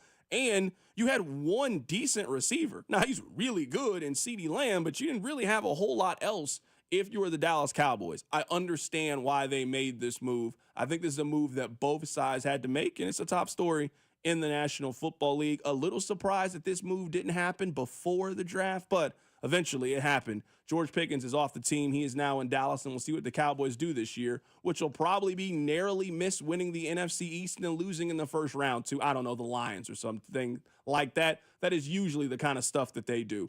Keep it right here. You're listening to The Drive on 96.5 The Fan. The Drive with Carrington Harrison on your new home for Chiefs football.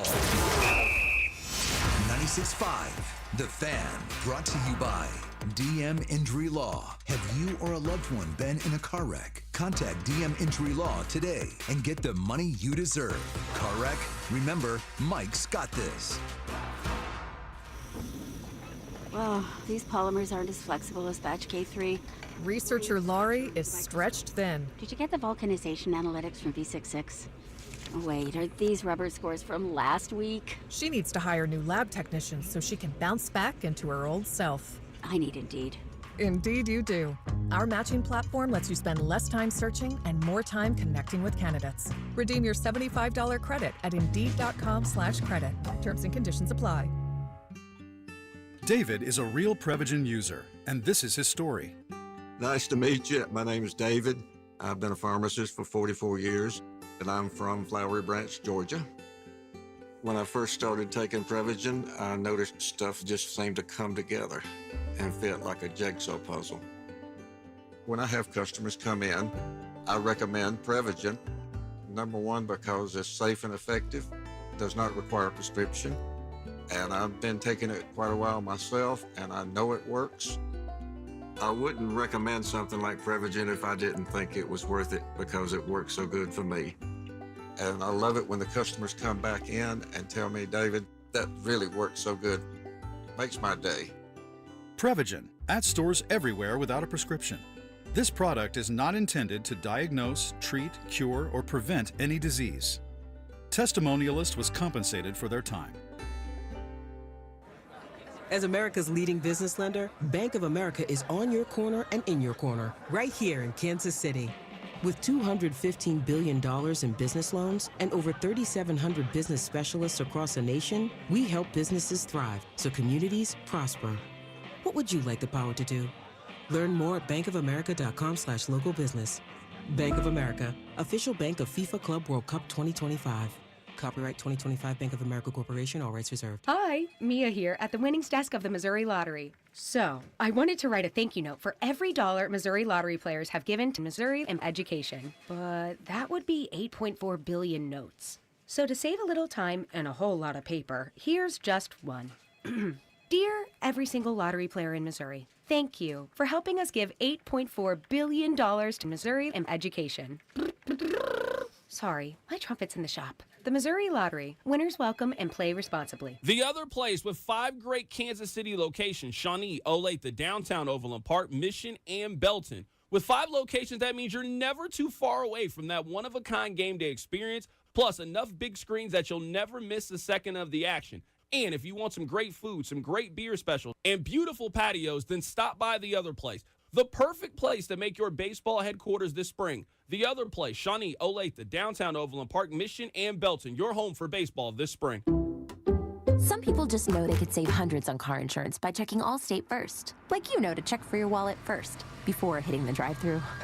$6. Sorry, forgot my wallet. I have change, though. Here's 40 cents, another 40. Ooh, a bicentennial. What's that? Oh, gosh. Checking first is smart. So check Allstate first for a quote that could save you hundreds. You're in good hands with Allstate.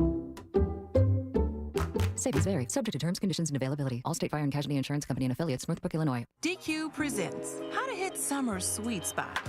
The new DQ Summer Blizzard Treat menu is here. And as the official treat of MLB, we're swinging big with our fan favorite S'mores Blizzard Treat. Plus, new mixing bowl mashup with brownie batter and chocolate chip cookie dough. And even more in our Stack Summer lineup. Hurry in today because nothing says summer like baseball and our new Summer Blizzard Treat menu. Right now at DQ. Happy tastes good. Participation may vary. Major League Baseball trademarks used with permission. David is a real Prevagen user, and this is his story. Nice to meet you. My name is David. I've been a pharmacist for 44 years, and I'm from Flowery Branch, Georgia. When I first started taking Prevagen, I noticed stuff just seemed to come together and fit like a jigsaw puzzle. When I have customers come in, I recommend Prevagen. Number one, because it's safe and effective, does not require a prescription. And I've been taking it quite a while myself, and I know it works. I wouldn't recommend something like Prevagen if I didn't think it was worth it because it works so good for me. And I love it when the customers come back in and tell me, David, that really works so good. Makes my day. Prevagen, at stores everywhere without a prescription. This product is not intended to diagnose, treat, cure, or prevent any disease. Testimonialist was compensated for their time. This report is brought to you by O'Reilly Auto Parts, your professional parts people. Get 5 quarts of Syntec Full Synthetic and a MicroGuard Select Oil Filter for just $32.99 at O'Reilly Auto Parts. In-store only, limit supply. O'Reilly Auto Parts.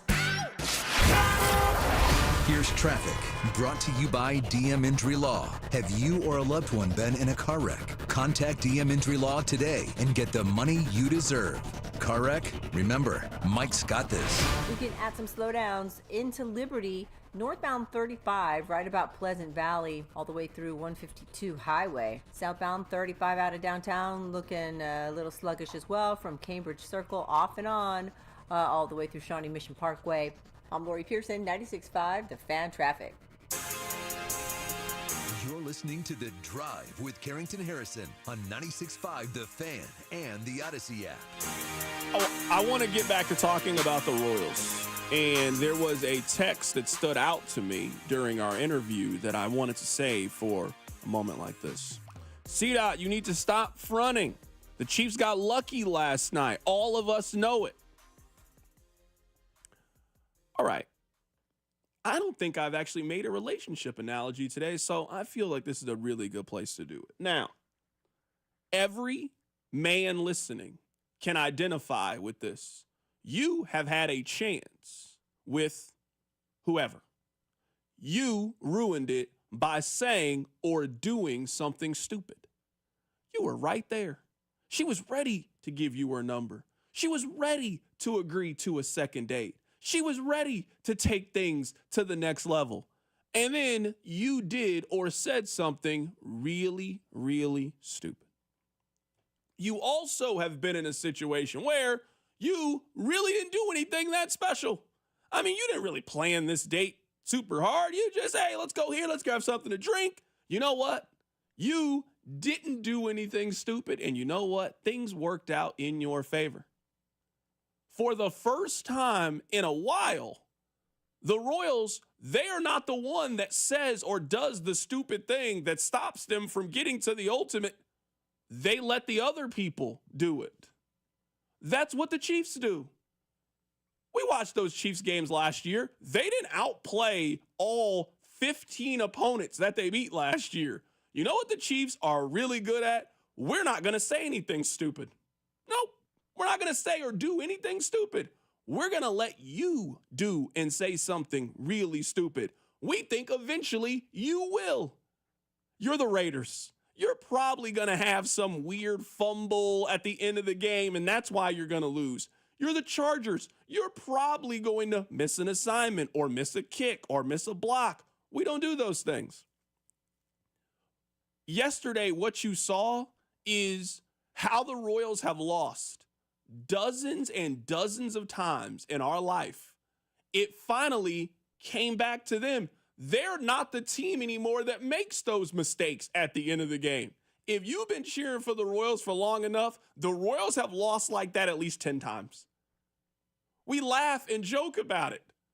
One time, their right fielder hit their first baseman just in the back. They have done some wild things. Rob, what year was it when they tried to do the pitcher first base? He clotheslined him. Remember that year? The Royals have done some incredible things to lose baseball games. They're the guy that had a chance. They were about to win. They're up 3-2 in the ninth inning. All you got to do is not say something stupid. You tell her a knock-knock joke. She's done. You turned her off just like that. The Royals are finally in a position where they don't do the dumb stuff anymore. They're not perfect. They're not going to win every baseball game.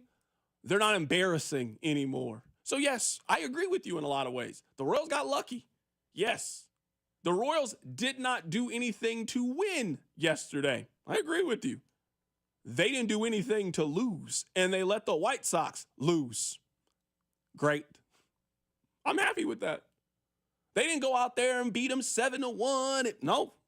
You let the White Sox be the White Sox. You keep being the Royals.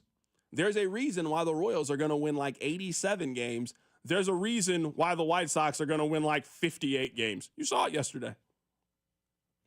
I forget the exact saying, or I'm going to butcher it. But there's a saying in when the other team is doing everything it can to lose, don't stop them. That is what happened last night. The Royals, you're right. The texture is correct. The Royals didn't go out there and play a great, perfect game of baseball. They were flawed. They probably should have scored only 2 runs. That's not enough to win baseball games. But then the White Sox start doing stuff that makes you lose baseball games. And the Royals were not going to stop them from doing that. And by the way, everyone's talking about the pop-up the second baseman got domed by. The next play, bunt. No play at the first. Then, after the pop-out to Isbell, Jonathan India hits a game-losing double play, tailor-made. They kick the ball again. Then Bobby Witt pounds the ball. And it didn't matter. It was going to be deep enough for a sac fly. Center fielder didn't even catch that ball. So, yes, it wasn't a true traditional man. The Royals went out and won that game. But the Royals were smart enough to say, like, hey, this team wants to lose. We're going to let them find a way to lose it. It happens all the time in sports. You want to know one of the reasons why the Allen Fieldhouse effect happens? Is because in those tight moments, the opponent usually isn't as good as Kansas, and they find a way to lose, and Kansas just lets them. Hey, if you're going to throw the ball out of bounds, if you're going to take a bad 3, if you're not going to defend, if you're going to do these things, we'll take the game from you. If you don't want it, cool. When the Chiefs do this, we call it good teams find a way to win. I don't know if we go out of our way to run down the Royals. They were a good team that found a way to win because the bad team does what the bad team does. They found a way to lose. I mean, yesterday was like watching someone who just couldn't stop themselves. They just couldn't stop themselves. I mean, it was mistake after mistake, and it just started to snowball. That's what happened. It started to snowball. It was like those movies, those everything can go wrong comedies. I usually don't like those kind of movies, but I love Meet the Parents. Meet the Parents is a everything that can go wrong comedy. From basically the moment that we meet Greg until the end of the movie, everything. Hey, he builds this nice little altar for him. It gets lit on fire. Oh, they play volleyball with each other. Oh, he spiked the ball in his sister-in-law's face. That's what the White Sox did yesterday. At every single turn. That's why the White Sox are the worst team in baseball. And that's why the Royals got a shot to make the playoffs finally. I mean, like, just finally, like, they're a consistent team that, yeah. That's what happened yesterday. I'm just watching the video of it. I'm telling you, how did this happen? You're right. This is a routine pop-up that is hit in the infield. You're a Major League Baseball player. You can go to some 11U game and you'll see that's a routine play for them. How did this ball hit you in the head on a routine pop-up. It is not like the Royals did anything magical in the ninth inning. We've seen the Royals have some magical, oh man, hit a ball in the gap. And no, this was just, the White Sox were bad. I mean, they were real bad yesterday. And the Royals, they were the benefactor of it. The Royals wouldn't have beat a lot of teams in baseball yesterday. They would have lost maybe to every team in baseball. They were playing the one team they could beat. The Rockies would have done that. Okay, good point. I can't argue that. The two teams that are the 05 Royals, the 05-06 Royals, which play in the AL Central and the NL West, they both would have lost that game because that's what the Rockies and the White Sox do. You're right, man. No, I won't. I can't argue that with you. I'm sorry. I really hope the Sox play the Rockies this year. Put that on ESPN every night. I just want to see it for the pure comedy of it. No, that's I won't argue with you. No question. All right, coming up at the top of the hour, let's get back to talking a little bit of football. Let's talk about Colin Cowherd, who is on some kind of crusade to not pick the Chiefs. It's very odd to me. We'll talk about it. Keep it right here. It's The Drive. The Drive with Carrington Harrison on your new home for Royals baseball. 96.5 The Fan. Brought to you by DM Injury Law. Have you or a loved one been in a car wreck? Contact DM Injury Law today and get the money you deserve. Car wreck? Remember, Mike's got this. Here's traffic, brought to you by DM Injury Law. Have you or a loved one been in a car wreck? Contact DM Injury Law today and get the money you deserve.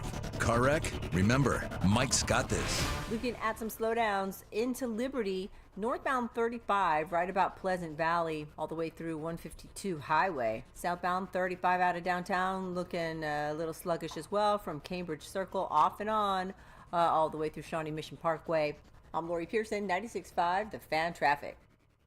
The NBA semifinals are here, and that means all the show-stopping action continues and even gets turned up a notch. Don't miss your chance to bet on all the legendary moments with FanDuel, America's #1 sportsbook app. Want to see if that guy's hitting his over consistently, or maybe they've been flirting with a potential triple-double. Get the latest stats right inside the FanDuel app. And once the game starts, that's when things really get interesting. You can combine live prop bets into a same-game parlay for a chance to win big. You'll get started with $200 in bonus bets guaranteed. When you place your first $5 wager, all you need to do is visit FanDuel.com, use my promo code KFNZ to join today. Make every moment more with FanDuel, an official sports betting partner of the NBA, and also 96.5 The Fan. 21 and President, Kansas. First online real money wager only. $5 first deposit required. Bonus issued with nominal drawable bonus bet, which expires 7 days after street restrictions apply.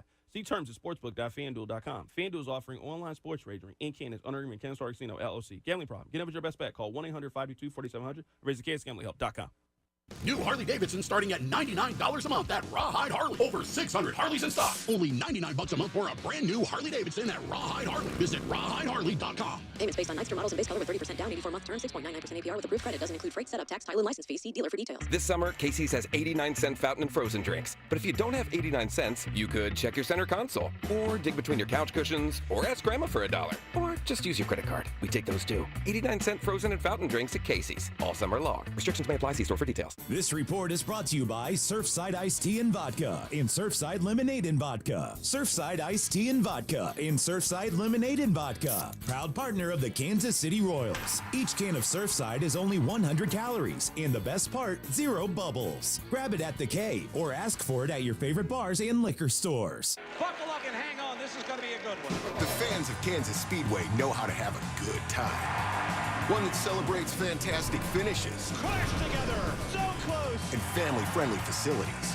Trading paint. We got feuding. And tailgating tradition. Burnouts. Beer.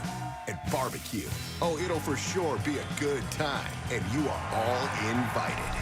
NASCAR weekend at Kansas Speedway, May 9th through the 11th. Get your tickets now at kansasspeedway.com. BetMGM is making your next golf tournament winner bets more exciting with Second Chance. What's Second Chance? Ever bet on your favorite golfer to win a tournament only to see them miss the green? Well, with BetMGM's Second Chance promotion, you'll get your stake back in cash if your tournament winner bet finishes in second instead. That's right. Simply bet on any player to win a scheduled golf tournament during a promotional week. If you're right, you win. But if your pick finishes in second instead of first, you get your stake back in cash. Watch your favorite players go for the win all season long and bet knowing you'll get your stake back if they finish second. Log in today and make your picks with confidence with BetMGM. BetMGM and GameSense remind you to play responsibly. See BetMGM.com for terms. 21 plus only. Kansas only. Existing customer offer. Subject to eligibility requirements. Rewards paid back in unrestricted withdrawable funds. Gambling problem? Call 1-800-GAMBLER. In partnership with Kansas Crossing Casino and Hotel.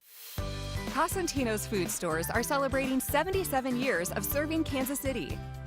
Come in today for incredible anniversary savings across the store.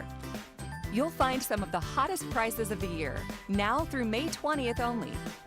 From fresh produce to family favorites, don't miss the unbeatable prices at every Cosentino's location. For 77 years, it's been our family's honor to serve yours, and we're just getting started. What's up, baseball fans? It's time to swing big on your bets this season. Step up to the plate with an odds boost token from BetMGM, an official sports betting partner of Major League Baseball. No opt-in is required. Just log into your BetMGM account to receive your odds boost token. Then, place a bet on any MLB game and activate your token. If your boosted bet hits, you'll score a bigger payout. No matter the showdown, BetMGM is your betting home for baseball. Major League Baseball trademarks used with permission. BetMGM and GameSense remind you to play responsibly. See BetMGM.com for terms. Must be 21 years of age or older. This U.S. promotional offer not available in Mississippi, New York, Nevada, Ontario, or Puerto Rico. Gambling problem? Call 1-800-GAMBLER. Available in the U.S. For New York, call 877-8-HOPE-NY or text HOPE-NY 467-369. For Arizona, call 1-800-NEXT-STEP. For Massachusetts, 1-800-327-5050. For Iowa, 1-800-BETS-OFF. For Puerto Rico, 1-800-981-0023. Subject to eligibility requirements. Rewards vary and expire in 1 to 7 days in partnership with Kansas Crossing Casino and Hotel. What's up, KC? This is Matt Quattrero. On your way home from the ballpark, make sure to listen to Vern's postgame show right here on 96.5 The Fan. I will not be listening. 96.5 The Fan, KFNC FM and AM, HD1 and HD2 Kansas City, an Odyssey sports station.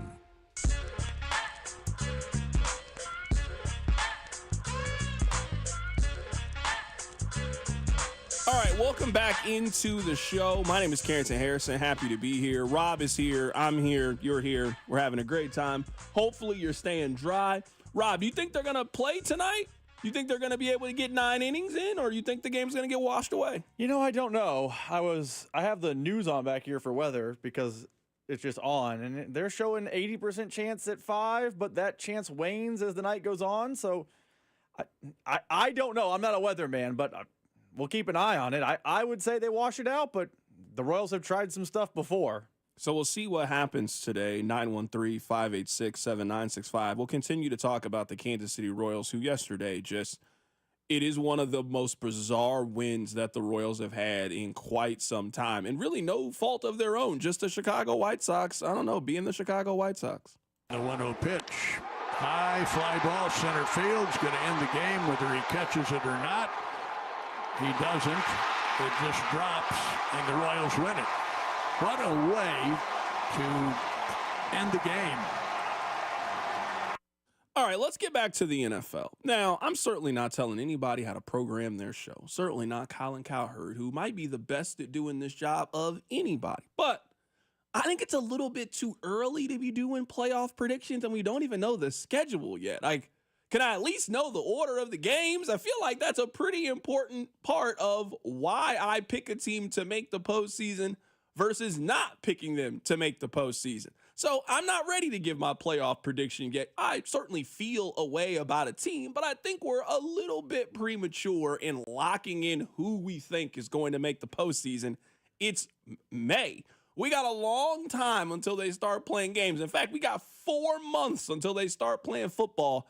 I can hold off on giving you guys my playoff predictions, but Colin Cowherd, he certainly can host the way that he wants to host, and he's been pretty successful doing it. He went on his show and gave you his AFC playoff predictions.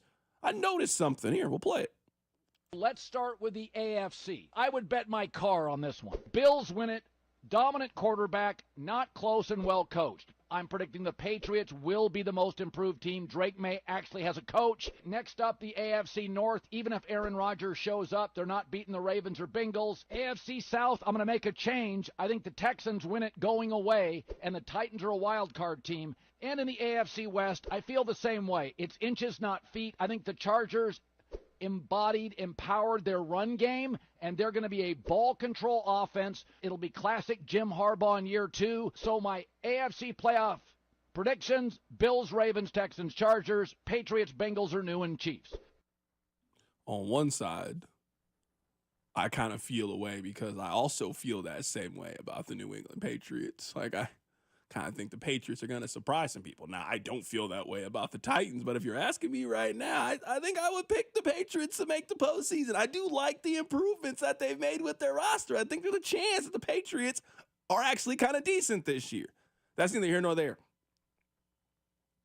The Chargers? Now, I know everybody doesn't have to pick the same team, and I do think that after watching the Chiefs lose the Super Bowl the way that they did, more and more people are going to think that, hey, that was them coming back to the rest of the pack. But the Chargers had the kind of offseason that would make you pick them to win the division because they added Najee Harris and Omari and Hampton. Now, I know that I've been banging the running back drum for the Kansas City Chiefs, but Najee Harris is the most average running back in the entire National Football League. Yes, I know Najee Harris has run for 1,000 yards, and I know that's the most important stat. I mean, he ain't been that good doing it. You guys should know by now I'm really big on yards per carry. It matters. How effective are you? How efficient are you with the opportunities that you are given? His career average for yards per carry is 3.9. It's 3.9. He's not that good. The only reason Najee Harris has run for 1,000 yards is because he has been on teams that have been dedicated to giving him the ball. He got 263 carries last year for the Pittsburgh Steelers. That's a lot for a very average running back. His rookie year, he got 307 carries. 307 last year. He's average. Omarion Hampton and Najee Harris are not the reason that they're making the postseason. They're not. Maybe I'm underestimating Omari Hampton. Maybe I'm underestimating Jim Harbaugh. But I just feel like we do this thing with the Chargers every single year. And yes, I know what you're thinking. I am guilty of this. Last year, who did they beat? We can go through their wins from last year. You know who they were? They were the Super Broncos last year. That's who the Chargers were. We can go through their last 5 wins. Vegas, New England, Denver, Atlanta, Cincinnati, Tennessee, Cleveland. These are the teams you beat last year? Yeah, you won 11 games. Who did you do it against? And then when you had the opportunity to potentially prove us wrong on the road against a playoff team, you got the brakes beat off you by the Houston Texans. Houston? They beat you 32-12. You were never in the game. Herbert, who was so great at decision-making and not turning the ball over. It was an interception palooza in the championship game. No. There are always surprises every single year. There will be a team that ends up winning the division that comes out of nowhere. There will be a team that was really bad this past year that surprises us and makes the postseason. No question about that. I don't know if the Chargers improved nearly enough this offseason and last year. They just didn't show me nearly enough that would make me think that they're now ready to be what I think you need to be better than Kansas City. If you're planning on beating Kansas City in the division, you better be a 13 or 14 win team. And I just don't think that's what the Chargers are. It's ridiculous to me at this point to pick the Chargers to win their division. I think it is absolute lunacy. Now listen, this might be met as a hot take, and that's fine. If you are going to do the exercise, and on May 7th, you're going to do division by division projections, I don't think it's crazy to pick someone other than the Chiefs.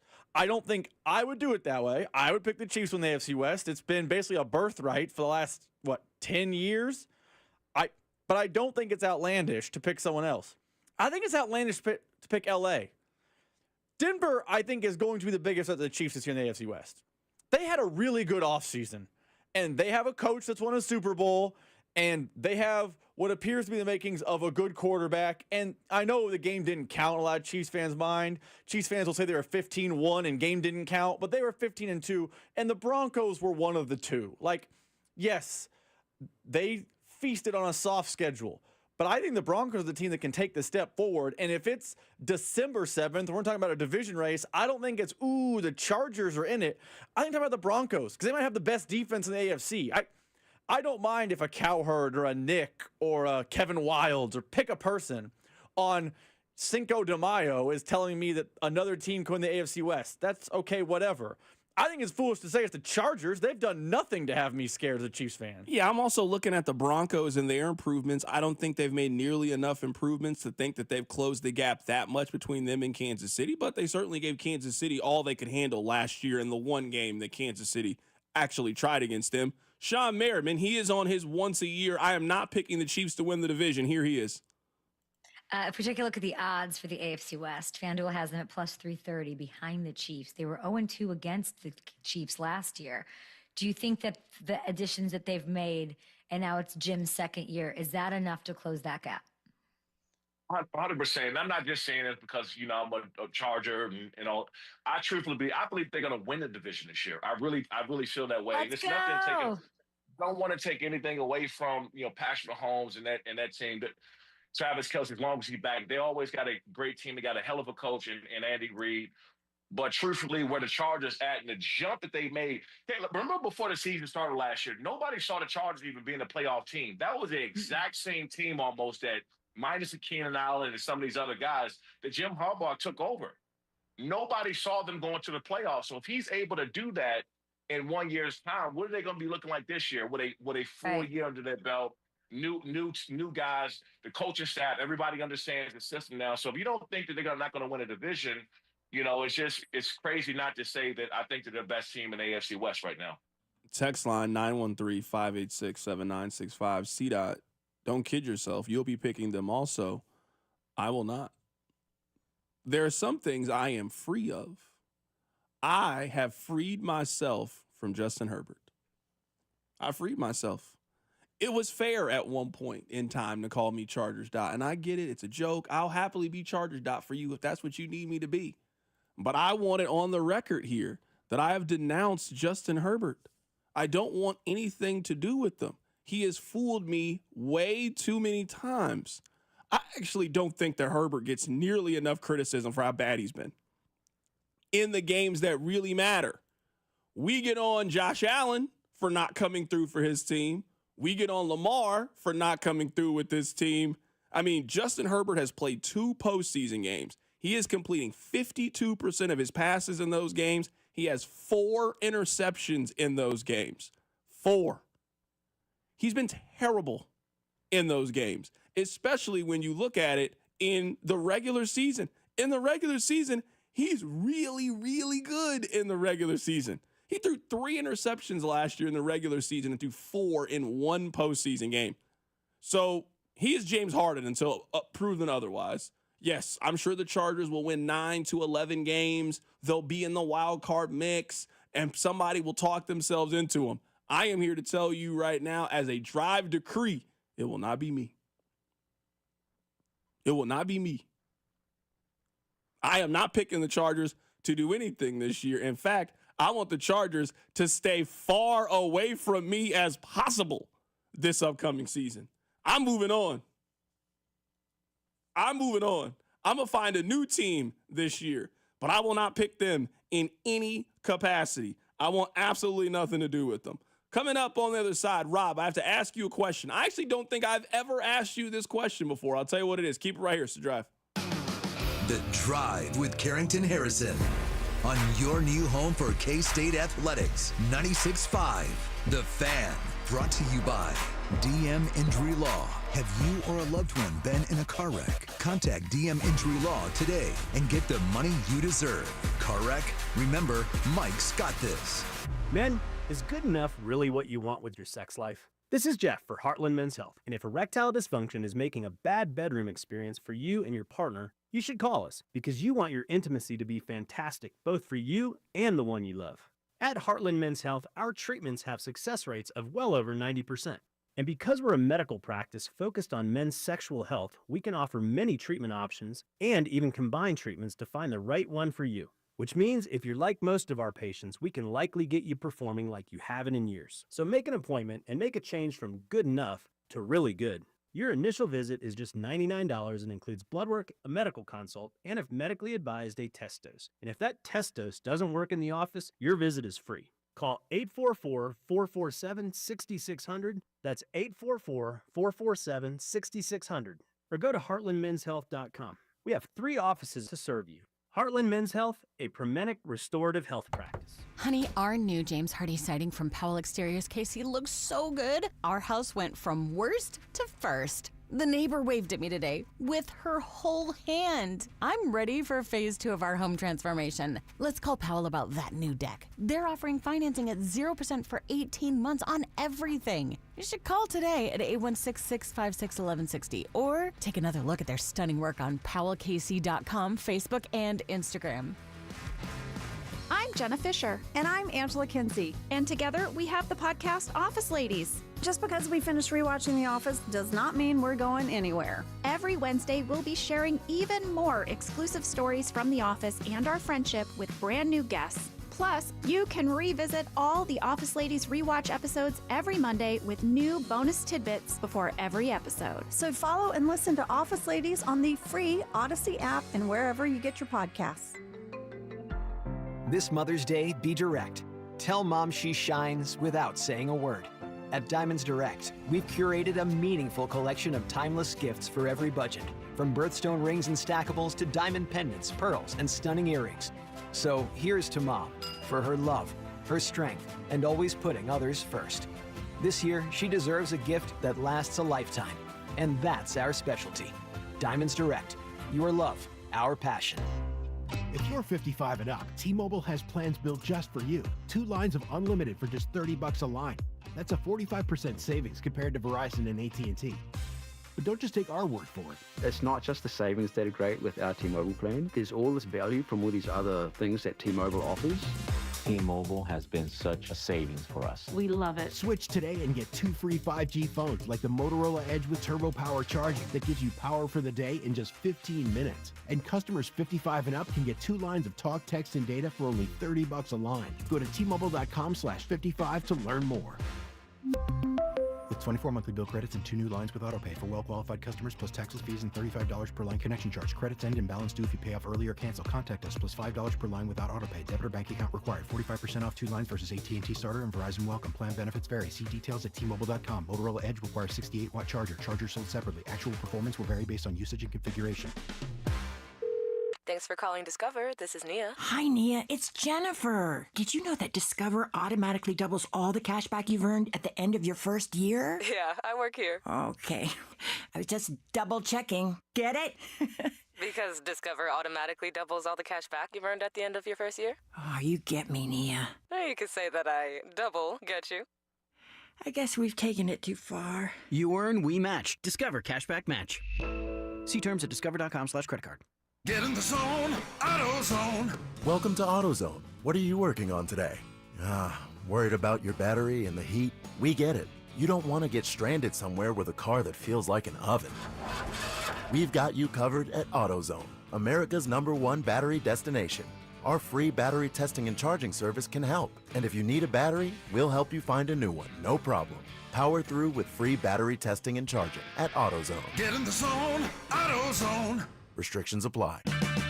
Check engine or ABS light on? Take the guesswork out of your warning lights with O'Reilly Veriscan. It's free. Ask for O'Reilly Veriscan. O'Reilly Auto Parts. This is the story of the one.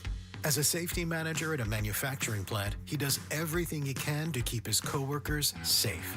From finding ways to reduce risks to keeping safety supplies in stock. And for that, he relies on Grainger. Grainger offers a broad range of quality products and next-day delivery, so he can always play it safe. Call 1-800-GRAINGER, click Grainger.com, or just stop by. Grainger, for the ones who get it done. Check engine or ABS light on? Take the guesswork out of your warning lights with O'Reilly Veriscan. It's free. Ask for O'Reilly Veriscan. O'Reilly Auto Parts.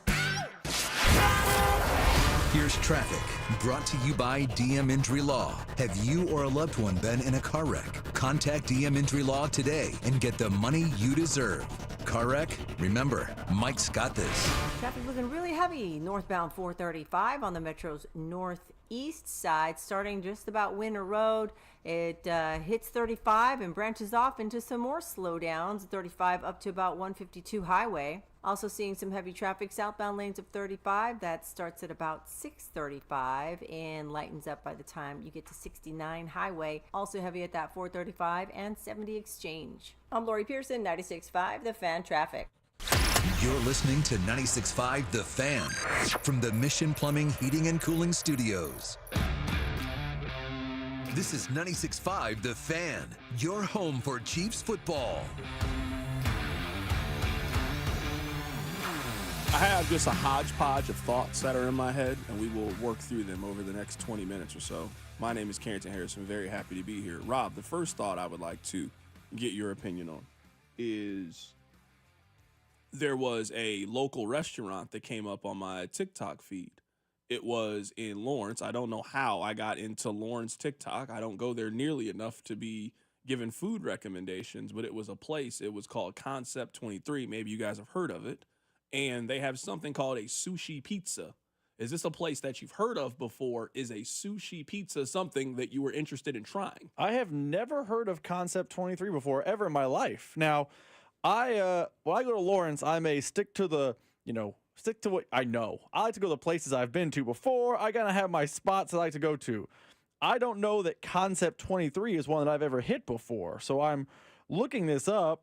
It is on 23rd Street. Yeah, that's not really where I venture out now. Yeah, I'm not very adventurous when I go to Lawrence. All the places that I go eat are usually on the same street. Now, I am open to going to other places that are not there whenever I'm there, but I never heard of this place until now. I did see the young lady eating it. It did look pretty good, and she had some sushi pizza, and it looked like something I would consider trying. You would consider trying this? I would consider trying it. I like sushi and I like pizza. I'm open. You lack adventure in your eating, and yet you would try a sushi pizza? This feels like one I would pass on. I don't dislike sushi. I don't dislike pizza. It feels like the combination just doesn't work in unison. I don't know. I just was here. I'm offering this up. You're the Lawrence guy. You spent a lot of time, a lot of nights in Lawrence, Kansas. I guess I've spent a decent share, not nearly as much as you. I just didn't know if you had heard of this place, Concept 23, or you were interested in the sushi pizza.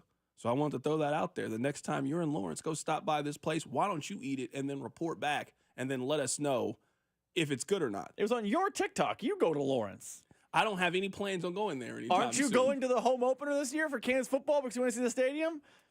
Yeah, it's in August. Yeah, you go get your sushi pizza that day. I got on that day. I gotta stick to the home run swing that day. You're right. I will be in Lawrence in August. I will watch them because I gotta have my eye on them. I gotta have my scouting report because I gotta watch them in the season opener just so I can watch them get smoked by Missouri 10 days later. So yes, I will be there for the first game at your new stadium, or what are you calling it? Whatever stadium. The booth. It's the booth. Okay, I didn't know if you could, this is a new stadium or this is I didn't know all the terms that you guys have for this thing. I actually don't like the lights and the way that it looks, but you know what? It's not my stadium. I stay away from that kind of conversation. Well, in a weird twist of fate, me and you are going to be in the same stadiums, the same game, 2 of the first 3 weeks of the season. What a wild ride. You know what? Why don't I offer you up some Columbia food suggestions? I need that. And why don't we go get something to eat while you're there? You know what? I'm sure it'll be a great time for me. I'm not necessarily sure if it'll be a great time for you while you're there, but you know what? We can have fun nonetheless. That is question number 1 that I wanted to ask you. Question number 2 is, I don't think I've ever asked you this question before.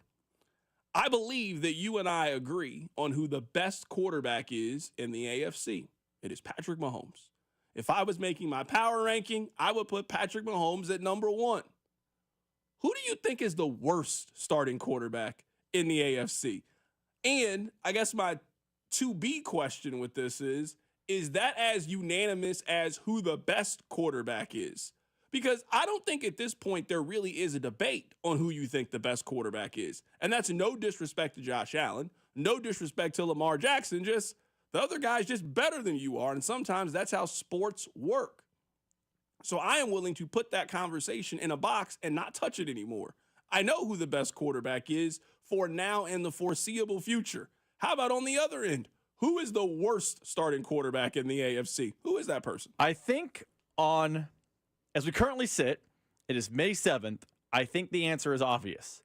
I think the answer gets less obvious if we have one massive domino fall between now and training camp week 1. Because I think right now it is undeniably Mason Rudolph. The Steelers starting quarterback is Mason Rudolph. If for some reason Roger Goodell, fresh off announcing where the draft will be in 2027, decided, you know what? Mother's Day feels like a good day for week 1 to happen. The Steelers would have Mason Rudolph throwing the football to DK Metcalf. And as bad as the Colts are, and as just as Geno Smith is, and as much as the jury is extremely out on what Cam Ward is, and the Browns not really having a quarterback, I think Mason Rudolph is the worst because I look at the other teams in comparison. Anthony Richardson, despite the fact he takes himself out of games, was a near playoff quarterback once in his NFL career. Daniel Jones was a playoff quarterback once in his NFL career. Banana land, but it happened. Kenny Pickett quite literally beat Mason Rudolph out for the starting job, which I guess he's the leader in the clubhouse in Cleveland. Then you got Cam Ward, unknown. I believe he's better because the pedigree is better than Mason Rudolph.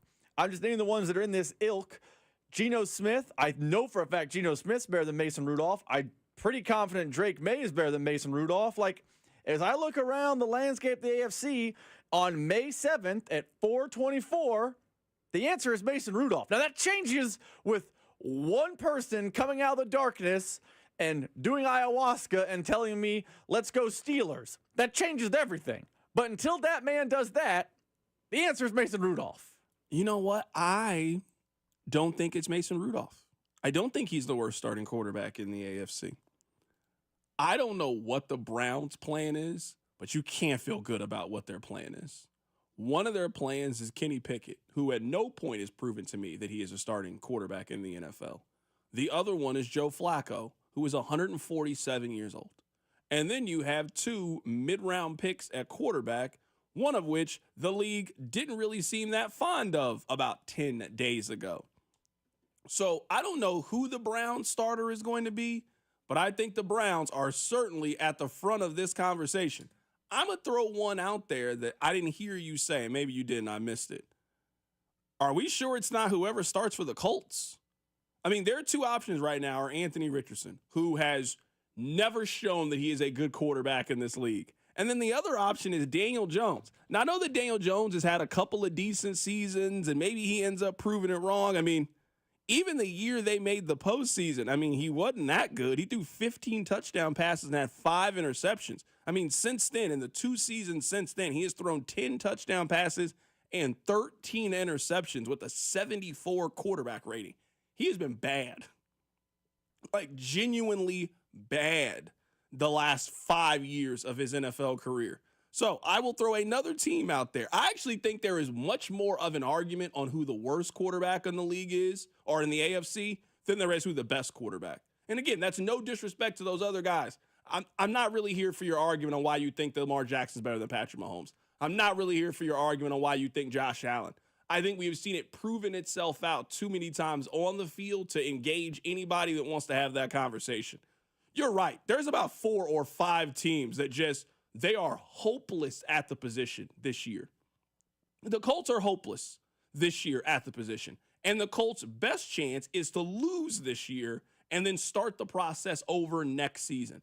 The Browns are currently lost at quarterback. I think they know they're lost, but they're lost for this upcoming year at the position. The Jets are trying to figure it out. Like, if you told me you think that Justin Fields is in this conversation, I don't know if I would fight you that hard. There's about 5 teams that have a legitimate argument. We have the worst starting quarterback in the AFC. And this is not some earth-shattering revelation by me, but you want to know why so many teams are just hey, we got a bad one and we're going to grit our teeth and get through? Because in the AFC, the bottom of these divisions all has roughness. The Browns, they have 5 guys. The Colts, as you mentioned, have 2 guys, really no guy. The Jets, we didn't even mention Justin Fields. Justin Fields is not a great starting quarterback in the NFL. Like, Geno Smith is, solid, but it's not like Geno Smith is, wow, can you believe how good Geno is? He's in that same meh kind of ilk. I'm going to put Cam Ward to the side because he's a rookie, but, I mentioned Mason Rudolph. It's not like he's a gangbusters option. You know why I think so many of these teams are taking the, hey, stopgap veteran, we'll see what happens? It's because, A, this year's quarterback draft stunk. It was no good. There were, 2 taken in the first round? And the second one was at 21, 24, 25, somewhere in there. So that's reason number 1. And 2, Carrington, you're a college football fan the way I'm a college football fan. Next year's quarterback class is incredible. People do like next year's class. And it's more than just Arch Manning. And Arch Manning is obviously going to be the headline name because of his last name.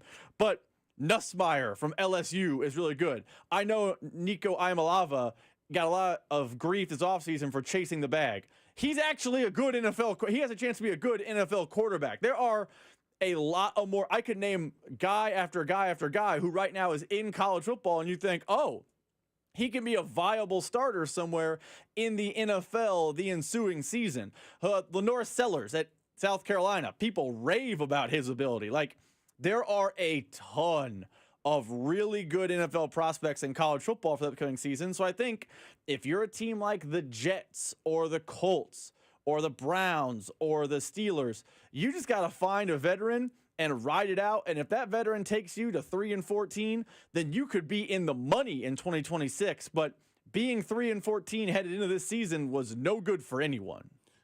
I want to get back to the Royals here for just a little bit and talk about their top story. And the top story yesterday is it's actually not about the Royals at all yesterday. And I'm not here to take away from the Royals winning yesterday, and they've at least split a series against the White Sox. They will likely win or potentially sweep this series against the White Sox. Nothing what I'm going to say is to take away from the Royals yesterday. It is to talk about how bad the Chicago White Sox is, and this is audio that I just can't get enough of. Denny Matthews has been calling baseball games since 1969. 1969. He said that yesterday's 9th inning was one of the 5 worst innings he has ever seen in his life. I want you to just take that in. That man watched the 2004 Royals. He watched the 05 Royals, the 06 Royals. I can keep going.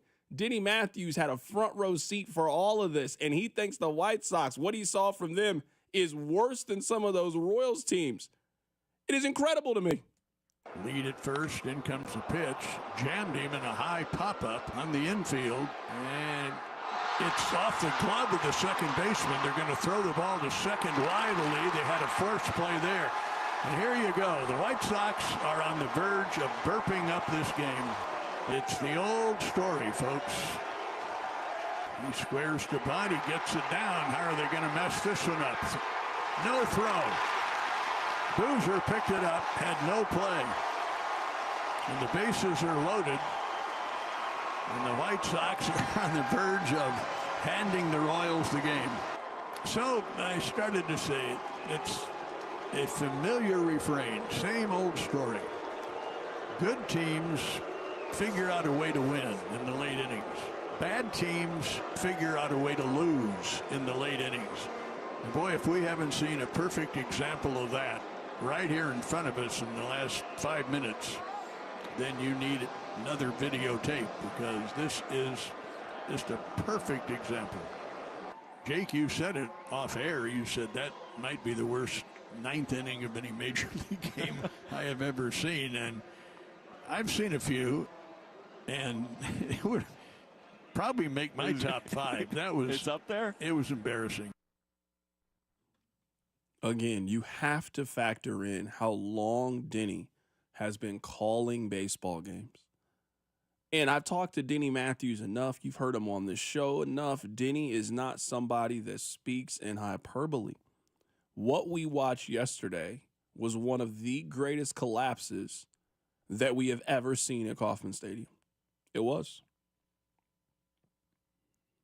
The Royals had to execute it. Bobby Witt has to hit that ball to center field. You got to put the bunt down. Like the Royals, I mean, they did some things to win yesterday for sure. Yesterday is about the White Sox, and they're tragic. I can't think of anything more draining than covering and watching a bad baseball team night after night after night. And that's what the White Sox are. They're terrible. I mean, Royals fans, you know the feeling. It's Cinco de Mayo. Your team's cooked. You're done. I mean, they've been done way before then. I mean, they were done like April 15th, tax day. They were eliminated. You still got 5 months of baseball to go.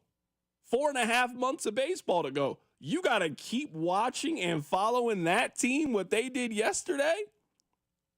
Embarrassing. Couldn't field a bunt. Couldn't field a pop-up. Threw the ball over the second baseman's head. Couldn't field a bunt. Couldn't get yourself in position. Didn't catch the ball hit to your center fielder. Just a cavalcade of mistakes yesterday from them. Embarrassing work last night from the Chicago White Sox. We'll see if they're able to get the game in coming up later today. The Royals looking to win their third straight against the Chicago White Sox. If you go back to last season, they've been beating up on this team for quite some time. We gave you guys the stat yesterday. The White Sox have not beaten the Royals since April 17th of last year. The Royals have just pounded and pounded away at the Chicago White Sox, and they did it again yesterday. They did it again yesterday at Kauffman Stadium. Speaking of the Royals, earlier today we have Mark Canha on the show. Mark Canha, his Instagram handle is @BigLeagueFoodie, @BigLeagueFoodie. So if you want to give him a follow, go give him a follow. So I had to ask him a standard barbecue question. You consider yourself to be a foodie. What's your favorite? Where have you been to? Have you gotten to enough of the barbecue places since you've been in town? Here's what Mark Canha had to say. Oh, you know what? I'm not well versed on the barbecue yet. I haven't got out enough. I've been to Arthur Bryant's. I've been to Gates.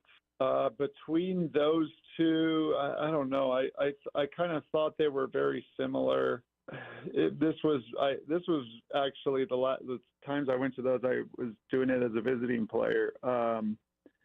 But I'll say Gates for now. I got a list of people have been, sending me recommendations all the time, which I love. And so I got some work to do on the Kansas City barbecue scene. All right. I have 3 barbecue thoughts based off what we just heard from Mark Canha. Now, I've only talked to Mark Canha one time in my life, so I'm not here to dispute him being a foodie. I was on his Instagram. He seems like a guy that enjoys some fine cuisine. He's eaten all over the world, places I've never been to before, tried meals I've never had before. I'd love to have him on and keep talking food with Mark Canha. If you consider yourself a foodie, you got to go to the Big Four. The Big Four, I think, at barbecue is pretty established. Now, I have more questions related to this, but I will not field any questions about who the Big Four are. It's Joe's, Jack Stack, Bryant, and Gates. Those are the 4.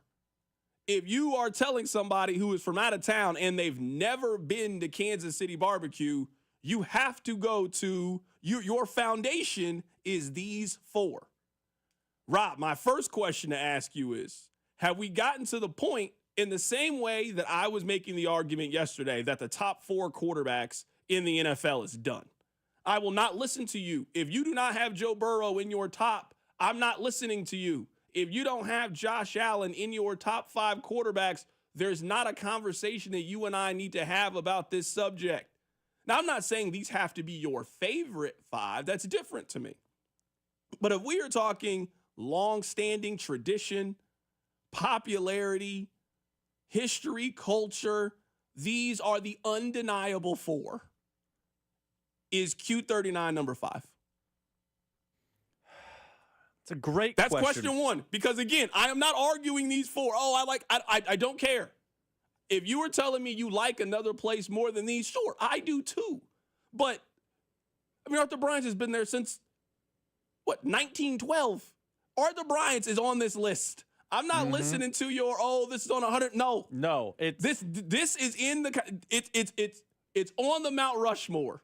The conversation to me now starts at 5, and it starts with, are you putting Q39 there at 5? Because I would say out of the newer ones, and there certainly is like a new generation of barbecue restaurants, I would say the Q39 is clearly the most popular one out of the new generation. I actually think, to make the analogy of that you did with quarterbacks we talked about yesterday, I think Q39 is the Jalen Hurts. If you want to tell me because of the ring and because of Q39's popularity, it has risen to 5, I will not fight you. But I think outside the Mount Rushmore, 5 through whatever, let's say 5 through 10, I think is a matter of preference more so than anything else. But if you have Q39 at 5, because I think it is the most popular of that, age group, whatever, I think it's at 5. But if you told me, no, you're crazy, it's Harps, no, get out of here, it's Slap, I'm not going to fight you. I think because of its popularity or ring culture, it's probably 5. But it's not sniffing the 4.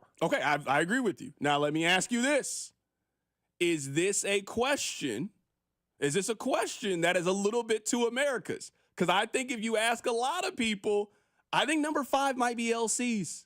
LC's is incredible. LC's is really good. Really good. Traditional. That's Kansas. If you want to show somebody what a Kansas City barbecue restaurant looks like, I'm sorry, it don't look like Q39. It looks a lot like LC's. You go in there, you see the pit right then and there. It's a look.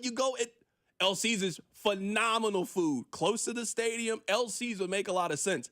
LC's has an argument. And my second point would be in relation to what Mark Canha had to say on the show is, my other point would be, I think that we are a city where I think that everybody has their favorite of the big 4. You guys know who I'm rocking with. Everybody has their favorite in the big 4. What makes Kansas City barbecue so good is that next tier, whatever you have like right outside your top 10 would be the best barbecue restaurant in any other city in America. I know Texas, Austin, North Carolina, whatever, if you sat down and you made your top 10 list, whatever restaurant you have is number 11 would be the best restaurant there. That's what makes us so good. And everybody has out of that 5 through 10, everybody has their favorite in there. Like, I like Slaps. I like Slaps and Harps. I'm a Slaps and Harps individual. Phenomenal. This is bad by me. I often forget about LC's because it's so close to the stadium. I only kind of get it when I'm near the stadium. I've never been like a Tuesday night, like, you know what I'm going to do? Drive to LC's, because it's kind of out of my way. But you're right.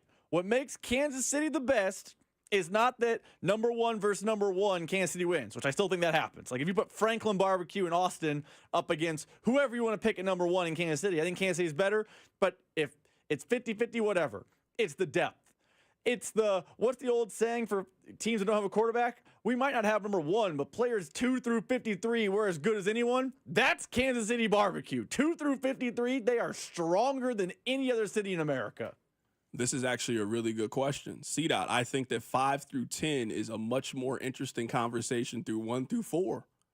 I'm interested in making my 5 through 10 list. You got yours? I'll make my 5 through 10 list. I can build it. I can build the list. I don't have any problem making my 5 through 10 list. I'll throw mine on there. We'll do that next. Keep it right here. It's The Drive. The Drive with Carrington Harrison. This man was a bona fide scrub. On 96.5 The Fan. Brought to you by DM Injury Law. Have you or a loved one been in a car wreck? Contact DM Injury Law today and get the money you deserve. Car wreck? Remember, Mike's got this. Hey there, I'm Jack. And I'm Stag. We're just two deer that want to make sure you know it's deer season at your authorized John Deere dealer. The deer season that saves bucks. You know, like us. Yeah, you can get $3,000 off select John Deere machines. No early wake-up calls or tree stands required. Just a trip to your authorized dealer before June 2nd.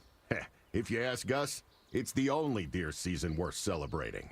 Visit johndeere.com/deer season to find an authorized dealer and for complete finance details. I've had a number of surgeries, and frankly, I don't have time to rehab a surgery and an operation at this point in my life. I didn't want to take time off my kids' activities. That's why former college and pro football player Bobby Carpenter turned to QC Kinetics. We couldn't be happier saving our patients like him from operating rooms and long recoveries. They will resume like normal activity for me, which is a lot of running. It's a lot of workouts. I've been very, very blessed with how it's been able to hold up. For so long, patients have accepted surgery surgery is the only solution. But with new technologies, the medical professionals at QC Kinetics use regenerative treatments, your body's own biologics, to help heal and restore knees, hips, shoulders, and backs. I actually ran into a friend of mine over at our golf course, and he had his knee done. It felt so well. He'd got his shoulder done. He goes, I can't thank you enough. He'd heard the commercial on the air, and so it's feeling great. Find out how you can avoid surgery and finally get relief. Call QC Kinetics now for your free consultation. Call QC Kinetics, 816-412-6299. That's 816-412-6299. 816-412-6299. Getting engaged? At Shane Company, we'll help you find the perfect diamond. This is your engagement ring, aka only your life's most important piece of jewelry. No need to worry. As gemstone experts since 1929, we handpick only the most beautiful natural and lab-grown diamonds cut to our high standards in every price range. We have diamonds in all shapes and sizes, ready to compare side by side right here in our store. Come see for yourself at Shanco.com or at your local store. No appointment necessary. Shane Company, your friend and jeweler. Okay, so I'm gonna let you in on a little secret. Wendy's has this new Cajun Crunch chicken sandwich. And to be honest, I'm kind of crushing hard on this Sammy. It's packed with bold Cajun flavors and topped with crispy onions for a satisfying crunch. All on Wendy's iconic spicy chicken sandwich. It's honestly kind of my dream sandwich. I hope it likes me back. For a sandwich you'll love, gotta be Wendy's. Open till midnight or later. Limited time only at participating U.S. Wendy's. Hours may vary by location. Cosentino's food stores are celebrating 77 years of serving Kansas City. Come in today for incredible anniversary savings across the store. You'll find some of the hottest prices of the year, now through May 20th only. From fresh produce to family favorites, don't miss the unbeatable prices at every Cosentino's location. For 77 years, it's been our family's honor to serve yours, and we're just getting started. We all hear the radio ads about the IRS. They tell you to be afraid, to be scared, and they try to frighten you into calling. I'm not here to do that. Tax Relief Advocates is different. TRA is here to tell you that if you owe money to the IRS, whether it's $5,000, $50,000, or $500,000, we have a solution. It doesn't matter if you're sitting in your car, at work, or with your kids. No matter where you are, call now. 800-575-6812. Don't lose hope. TRA can eliminate or reduce what you owe to the IRS. Generous programs are now available that can give you a fresh start. Our passion is taxes and helping individuals fix their IRS problems. We have over 1,000 five-star reviews on Google and an A+ with the Better Business Bureau. You don't need to be afraid of the IRS any longer. End your tax nightmare today by visiting us online at TRA.com or call 800-575-6812. That's 800-575-6812. Tax Relief Advocates. Real solutions for real people. In the moments that matter most, you show up. You protect, you serve, you heal, you care. Now, let Reiselman Nissan show up for you with our Hero Appreciation Program. Kansas City's heroes get special discounts every single day. Choose from over 160 new Nissans with Kicks, Sentras, and Altimas starting as low as $399 a month, because honoring you is our privilege. Visit ReiselmanNissan.com. Every customer, every time. Reiselman Nissan. Not all vehicles may apply. See dealer or check ReiselmanNissan.com for all details.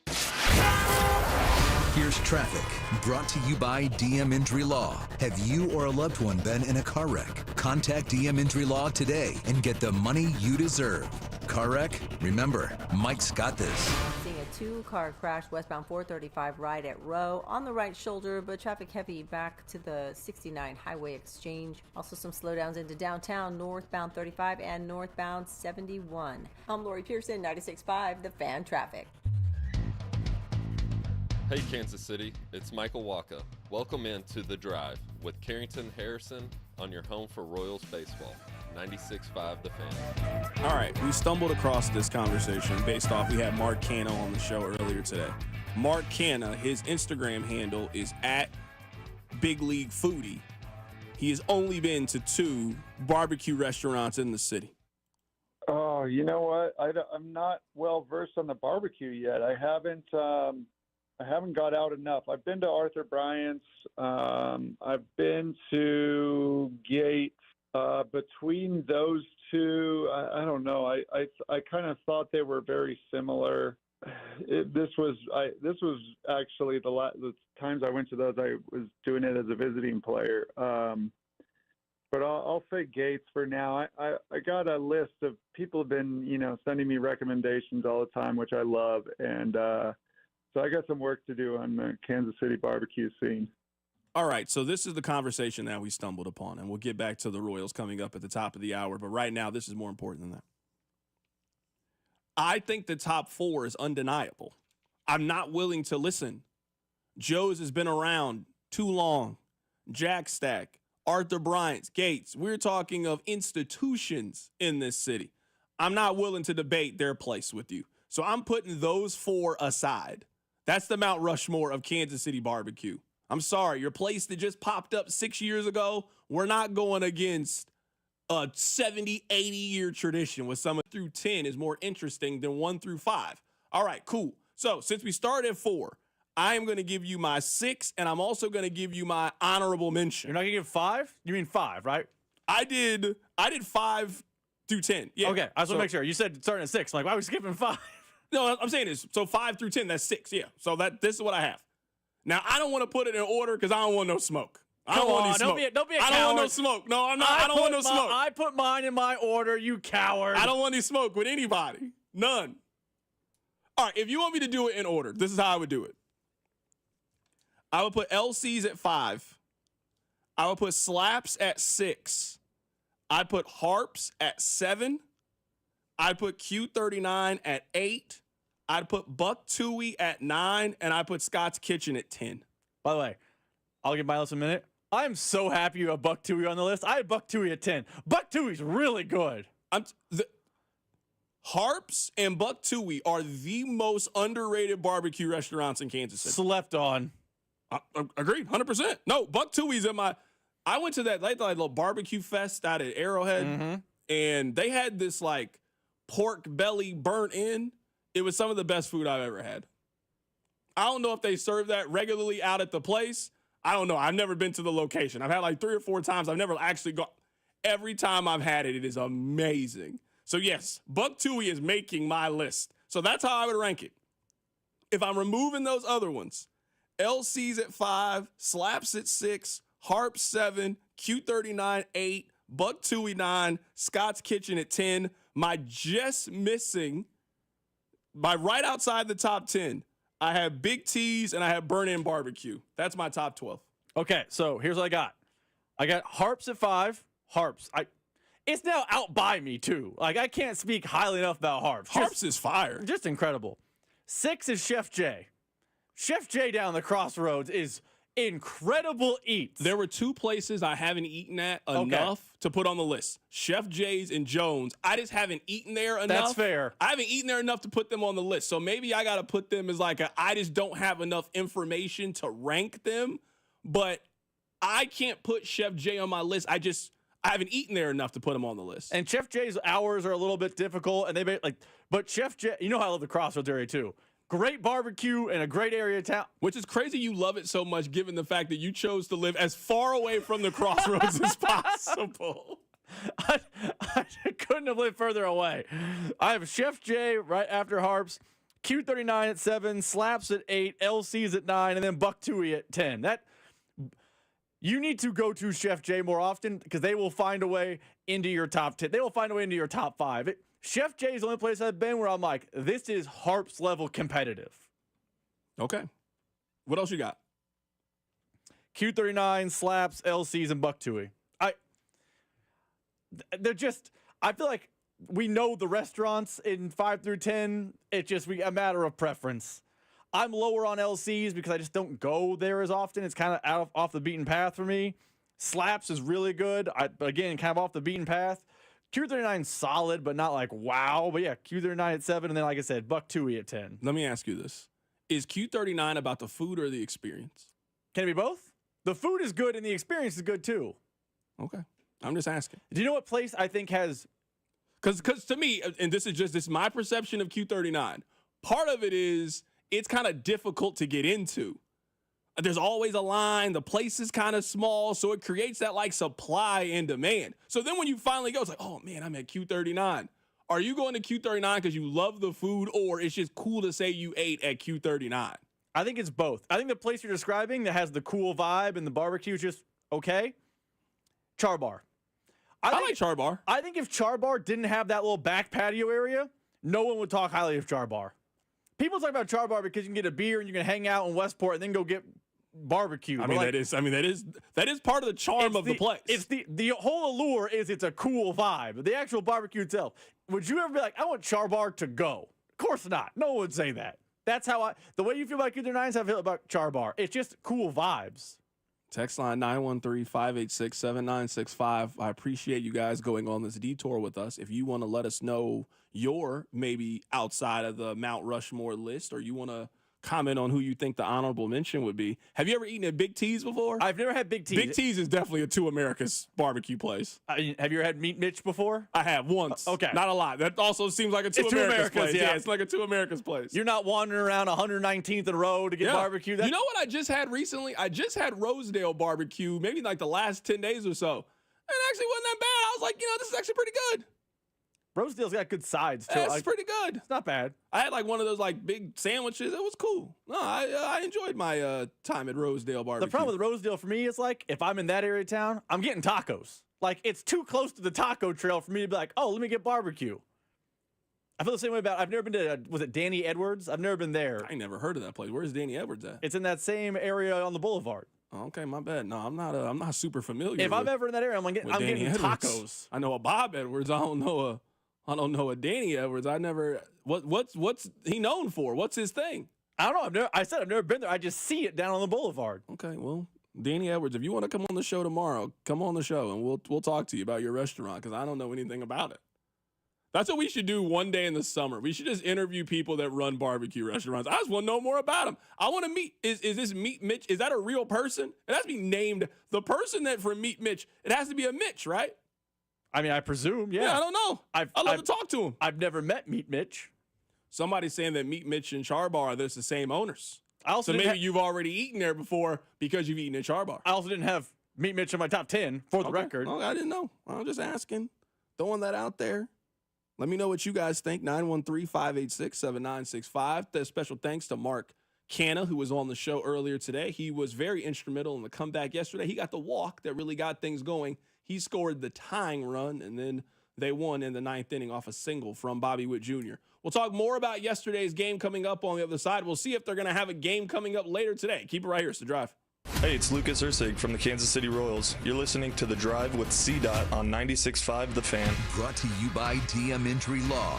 Have you or a loved one been in a car wreck? Contact DM Injury Law today and get the money you deserve. Car wreck? Remember, Mike's got this. Here's traffic, brought to you by DM Injury Law. Have you or a loved one been in a car wreck? Contact DM Injury Law today and get the money you deserve. Car wreck? Remember, Mike's got this. Lots of slowdowns around the metro right now. Northbound 35 into downtown, eastbound 70 out of downtown, and southbound 35. Those brake lights start at about 6:35, ease up right at around 67th Street. I'm Lori Pearson, 96.5 The Fan Traffic. When dealing with erectile dysfunction, you want the right treatment for your specific needs. And every case is different, and finding the right solution can make the difference between okay and amazing. That's why Heartland Men's Health is Kansas City's leader in treating men's sexual health issues. ED can cause anxiety, stress, and a strain in your relationship, yet many men suffer silently without seeking treatment. Intimacy is one of life's greatest experiences, but ED can completely destroy it. Heartland Men's Health offers treatment when herbs and pills don't work. With success rates of over 90%, some treatments can help you last an hour or more. So why settle for good enough? Your first visit is just $99, which includes a medical consult, a T and PSA test, and if medically advised, a test dose. And if that test dose doesn't work, then your visit is on the house. Heartland Men's Health has 3 locations to serve you in the metro: Overland Park, Independence, and North Kansas City. Pick up the phone today and change your life. Call this number, 844-447-6600, or visit heartlandmenshealth.com today. It's Clean Car Month. Right now, get the Pro X1 Car Care Collection Wash Kit for just $19.99, exclusively at O'Reilly Auto Parts. O'Reilly Auto Parts. This is the story of the one. As a safety manager at a manufacturing plant, he does everything he can to keep his coworkers safe. From finding ways to reduce risks to keeping safety supplies in stock. And for that, he relies on Grainger. Grainger offers a broad range of quality products and next-day delivery, so he can always play it safe. Call 1-800-GRAINGER, click Grainger.com, or just stop by. Grainger, for the ones who get it done. It's Clean Car Month. Right now, get the Pro X1 Car Care Collection Wash Kit for just $19.99, exclusively at O'Reilly Auto Parts. O'Reilly Auto Parts. Harrah's Kansas City Casino is giving away $700 every 7 minutes from 10 a.m. to 10 p.m. on Saturday, May 10th. And at 10:01 p.m., one lucky guest will win $7,000. With over $77,000 in prizes, there are so many ways to win. Only at Harrah's Kansas City. 21 or older to gamble. Know when to stop before you start. Gambling problem? Call 1-800-GAMBLER. What's up, baseball fans? It's time to swing big on your bets this season. Step up to the plate with an odds boost token from BetMGM, an official sports betting partner of Major League Baseball. No opt-in is required. Just log into your BetMGM account to receive your odds boost token. Then, place a bet on any MLB game and activate your token. If your boosted bet hits, you'll score a bigger payout. No matter the showdown, BetMGM is your betting home for baseball. Major League Baseball trademarks used with permission. BetMGM and GameSense remind you to play responsibly. See BetMGM.com for terms. Must be 21 years of age or older. This U.S. promotional offer not available in Mississippi, New York, Nevada, Ontario, or Puerto Rico. Gambling problem? Call 1-800-GAMBLER. Available in the U.S. For New York, call 877-8-HOPE-NY or text HOPE-NY 467-369. For Arizona, call 1-800-NEXT-STEP. For Massachusetts, 1-800-327-5050. For Iowa, 1-800-BETS-OFF. For Puerto Rico, 1-800-981-0023. Subject to eligibility requirements, rewards vary and expire in 1 to 7 days in partnership with Kansas Crossing Casino and Hotel. Graduation season is always so busy around our house, and when we have important celebrations, we trust Hy-Vee. They're my go-to partner for all of our family celebrations, and Hy-Vee can help you with your graduation party planning. They have party trays, personalized cakes, cookies, floral arrangements, party decor, and so much more. Plus, you can leave all the prep work and messy cleanup to Hy-Vee with full-service catering for any size celebration. Choose from a wide range of menu options to suit your style and your budget, only at Hy-Vee. This Mother's Day, treat all of the moms in your life like a queen. No, wait, an empress with a little help from Hy-Vee. Surprise her with a stunning floral arrangement or choose from dozens of gift cards for some retail therapy. Then bring the whole family to brunch at the Hy-Vee Market Grill. Just $24.99 for adults, $7.99 for children 6 to 12, and kids 5 and under eat free. Just one stop for endless options to crown her queen for the day. Only at Hy-Vee. Royals coverage sponsored by Park & Go, the best deals on airport parking. Step up to the plate and hit a home run with Casey's best airport parking. It's Park & Go. Great service, low price, zero hassle, open 24/7, and all spots are covered. Don't get caught looking. Strike three. Reserve your spot today at bookparkandgo.com. Subscribe to our YouTube channel and watch all the shows from your phone, desktop, or tablet. Your home for Kansas City sports. 96.5 The Fan. KFNC FM and AM, HD1 and HD2 Kansas City, an Odyssey sports station. All right, we've been having a lot of fun today. My name is Carrington Harrison. Happy to be here. Rob is here, taking you up until 5:30. We'll see if the Royals play today. It has been rainy and wet all day, so I don't know if they're going to play or not. The Royals sometimes let this thing go maybe a little longer than they should. People get in there, then they end up canceling the game, and then people are mad. So I don't know what's going to happen. Right now, they are scheduled to play baseball later today, but I don't know if they're going to play baseball. I haven't been outside in a few hours. It doesn't look too great outside today, so I at least want to let you know what the update is when it comes to the Royals, as in right now, there really is no update with the Kansas City Royals. I cannot stop playing this audio. And part of what makes yesterday so incredible to me is if you are a Royals fan, you have been on the other end of those kind of losses for basically your entire fanhood. If you are a longtime Royals fan, you've seen some stuff. The Royals have done some amazing things in a negative sense for most of our lives.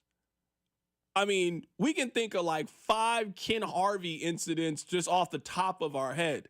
The Royals have lost plenty of games the way that the White Sox did yesterday. They very rarely are the team that wins that way. We talked about this earlier, and I'll bring it to you guys in the 5 o'clock hour. I look at the Royals as these kinds of wins to me are just the evolution of them as a baseball team and as an organization. The Royals have been the team that the other team didn't really have to do too much. Just move out of the way. The Royals bullpen will blow it. The Royals will run into outs on the base pass. The Royals will have a critical error at the wrong time. And eventually you'll look up and the Royals lost that game 5-3 when you were sure going into the 8th inning that today was their day. And it feels good that we are, a month and a half into the season, maybe a little bit more. The Royals don't have that loss. They're not a perfect team by any means. But you know what the Royals don't do? They don't lose these kinds of games anymore. The Royals made some plays yesterday. Absolutely. You got to put the bunt down. Bobby has to hit the ball in play. You have to do some things. But you know what they did yesterday? They simply let the White Sox be the White Sox. That's what they did. They moved out of the way and they let the White Sox be the White Sox. And they're the second worst team in baseball. It wasn't really that hard. Don't screw it up. The White Sox are a team, they're going to screw it up. This won't be the last time that they lose a game like this. I mean, it was bad yesterday. A ball gets lost in the lights. It hits their second baseman on the head. Look like Jose Canseco. Bloop, just bounced off his head. You then can't field a bunt. You then can't throw to second base. Just so many errors yesterday. And the Royals are right there to, okay, I'll pick that up. All right, I'll pick that up. And when Denny Matthews, who has been calling Denny Matthews has been calling Royals games since 1969. It's 2025.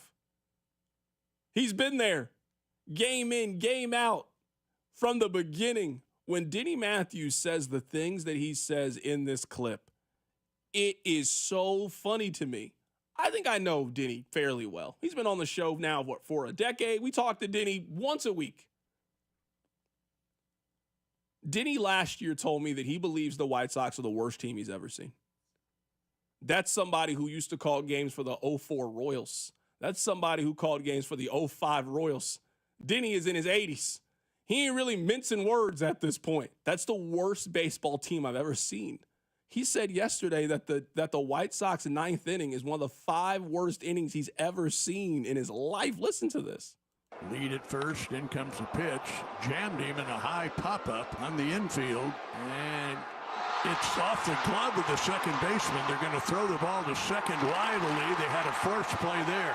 And here you go. The White Sox are on the verge of burping up this game. It's the old story, folks. He squares to bunt. He gets it down. How are they going to mess this one up? No throw. Boozer picked it up, had no play. And the bases are loaded. And the White Sox are on the verge of handing the Royals the game. So I started to say it's a familiar refrain. Same old story. Good teams figure out a way to win in the late innings. Bad teams figure out a way to lose in the late innings. And boy, if we haven't seen a perfect example of that right here in front of us in the last 5 minutes, then you need another videotape, because this is just a perfect example. Jake, you said it off air. You said that might be the worst 9th inning of any major league game I have ever seen. And I've seen a few, and it would probably make my top 5. That was, it's up there. It was embarrassing. I mean, it certainly was. I made this analogy earlier for those of you that missed it. Every man has been in this position. You had a chance with her. You guys were on a date. Maybe you guys had been sending messages back and forth and she was about to agree to the first date. Maybe the first date was going well and she was very much open to going on date number 2. You did or said something really stupid that she wants nothing to do with you anymore. She's about to start ghosting you. Oh, hey, I thought yesterday it went well. Yeah, it did. Until you happened. Everybody's been in that position before. The Royals might be in that position where they do some stuff at the end. I'm just happy that the Royals are now the team that you don't cost yourself in that way anymore. You're not that team. They're going to lose in the ninth. They're going to blow a lead. They're not going to do what the White Sox just did. They did more than just lose yesterday. I mean, it was self-inflicted wound after self-inflicted wound. Even the ball that's hit in the to center field from Bobby Wood Jr.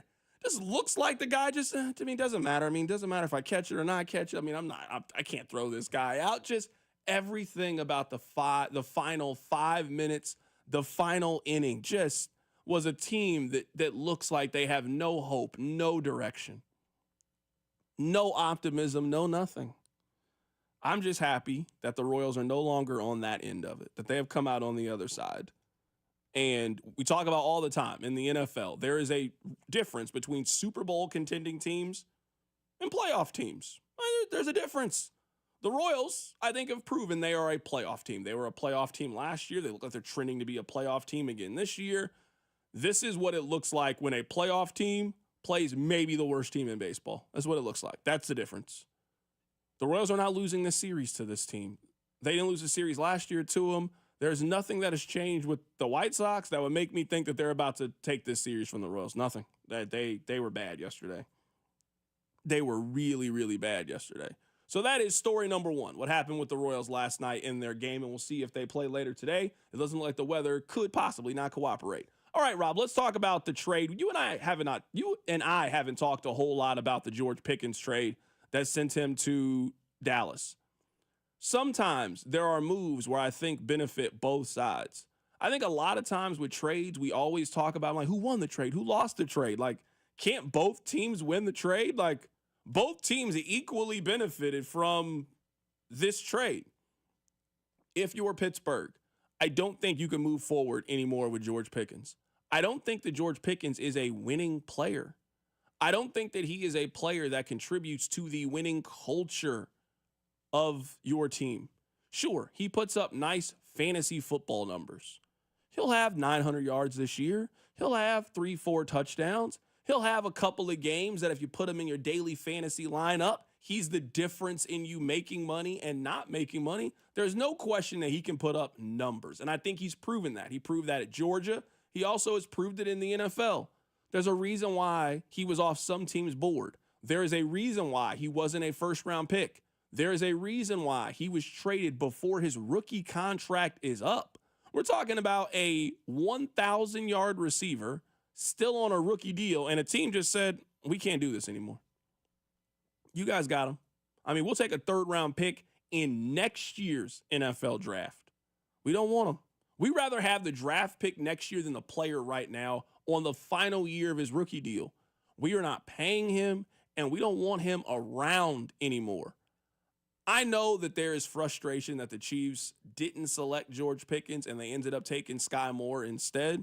But I think we've also seen enough Chiefs drafts since then to know the kind of personalities and players and types that they like and the ones that they don't. Now, I'm not telling you that the Chiefs have just drafted nothing but choir boys over the last 4 or 5 years or so. That obviously isn't the case. But I think we have to look a little bit deeper than that. They don't really take on guys that don't fit in their locker room. They don't really take guys that don't fit in their culture. Yeah, some guy might have some off the field issues. Not all character concerns and character issues are built very differently. We don't have any reason to think that George Pickens has done anything off the field. He's just really difficult to work with and really difficult to be around. And in a job that requires you to spend a lot of time around your teammates, travel with your teammates, bond with your teammates, and trust them with your health and safety, being around people that you like seems like a really important characteristic for employment. And yes, some people can overcome it because they're really, really good. But eventually, I think you see, sometimes it doesn't matter how good you are. We just don't want you around anymore. Especially when in the last 2 regular season games, George Pickens was late. He was late to a game. I mean, I'll get here when I think I should be here. Late to the game. He then quit in their final regular season game. Just, I'm not going to run routes. I'm not going to catch passes today. I don't really want to be here. I don't think that's a culture that you can build around. And I think Pittsburgh took a stand today. Hey, we think you're really, really talented. We don't want you on our team anymore. I also think if you're Dallas on a 1-year situation for a player who you would think this could be a wake-up call, I now got to get everything together to try to go get paid. Maybe I'll be on my best behavior this year. I'm in a new situation, a new team, a new locker room. I've got a great receiver next to me in CeeDee Lamb. I come here, I ball out, and I can go get paid this next year. Like, there's motivation for George Pickens to figure things out.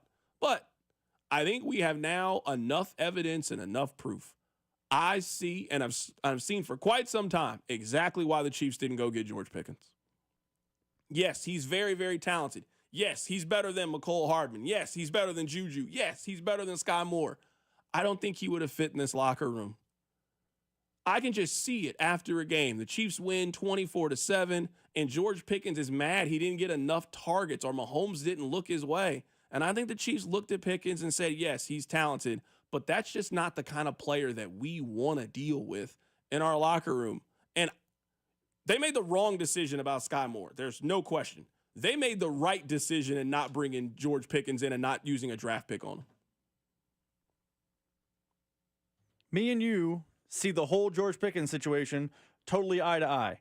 There is absolutely no doubt in my mind George Pickens is a better football player than Sky Moore. I do not believe George Pickens would have worked in Kansas City. I don't think it worked in Pittsburgh, if we're being honest, and I don't know it's going to work in Dallas. I have the ESPN up back here in the control room. Just keep an eye on breaking news, things of that nature. Blah, blah, blah. They open SportsCenter with a highlight cut. You know how usually when a player gets traded or something happens, there's a big highlight cut. If Patrick Mahomes is hurt, they show highlights of the play. They also show him throwing touchdowns. When Travis Kelce inevitably retires from the NFL, his highlight package is going to show all the great plays. I get it. The 90 seconds of highlights they showed from George Pickens were him fighting a Commanders cornerback, him fighting a Cowboys cornerback, him slamming his helmet and fighting with people on the sideline, and a video of him in college when he was at Georgia fighting with Georgia Tech. That is what he is most notable for. He is way closer to Antonio Brown, Deontay Johnson level of dysfunction than he is someone that would have worked in Kansas City. The talent is undeniable. No one, not a soul on earth, has been able to maximize the talent without the problems. Georgia had the problems. The NFL knew about the problems because he fell into the third round. Now the problems have reemerged while on the Steelers. I have no doubt at some point this year when Brian Schottenheimer loses control of the locker room, we will see a video of him not handling it well in Dallas. That is what is happening with George Pickens, period. Text line 913-586-7965. C-Dot, if he couldn't make it work with Tomlin, then I have my doubts. Tomlin, in my opinion, is a great coach. I think that Mike Tomlin has a lot of positives. There's no question about it. I think that Mike Tomlin is very, very good at X's and O's and gets the most out of his players. They are willing to take chances from a character standpoint that I'm not really sure if other teams were willing to take on. This is a theme with Pittsburgh. They took a chance on Antonio Brown, and yes, they made it work for a pretty decent amount of time. Eventually, they just said, no. AB, you go play for somebody else. I think Tomlin lost control of Antonio Brown. Followed up with Deontay Johnson.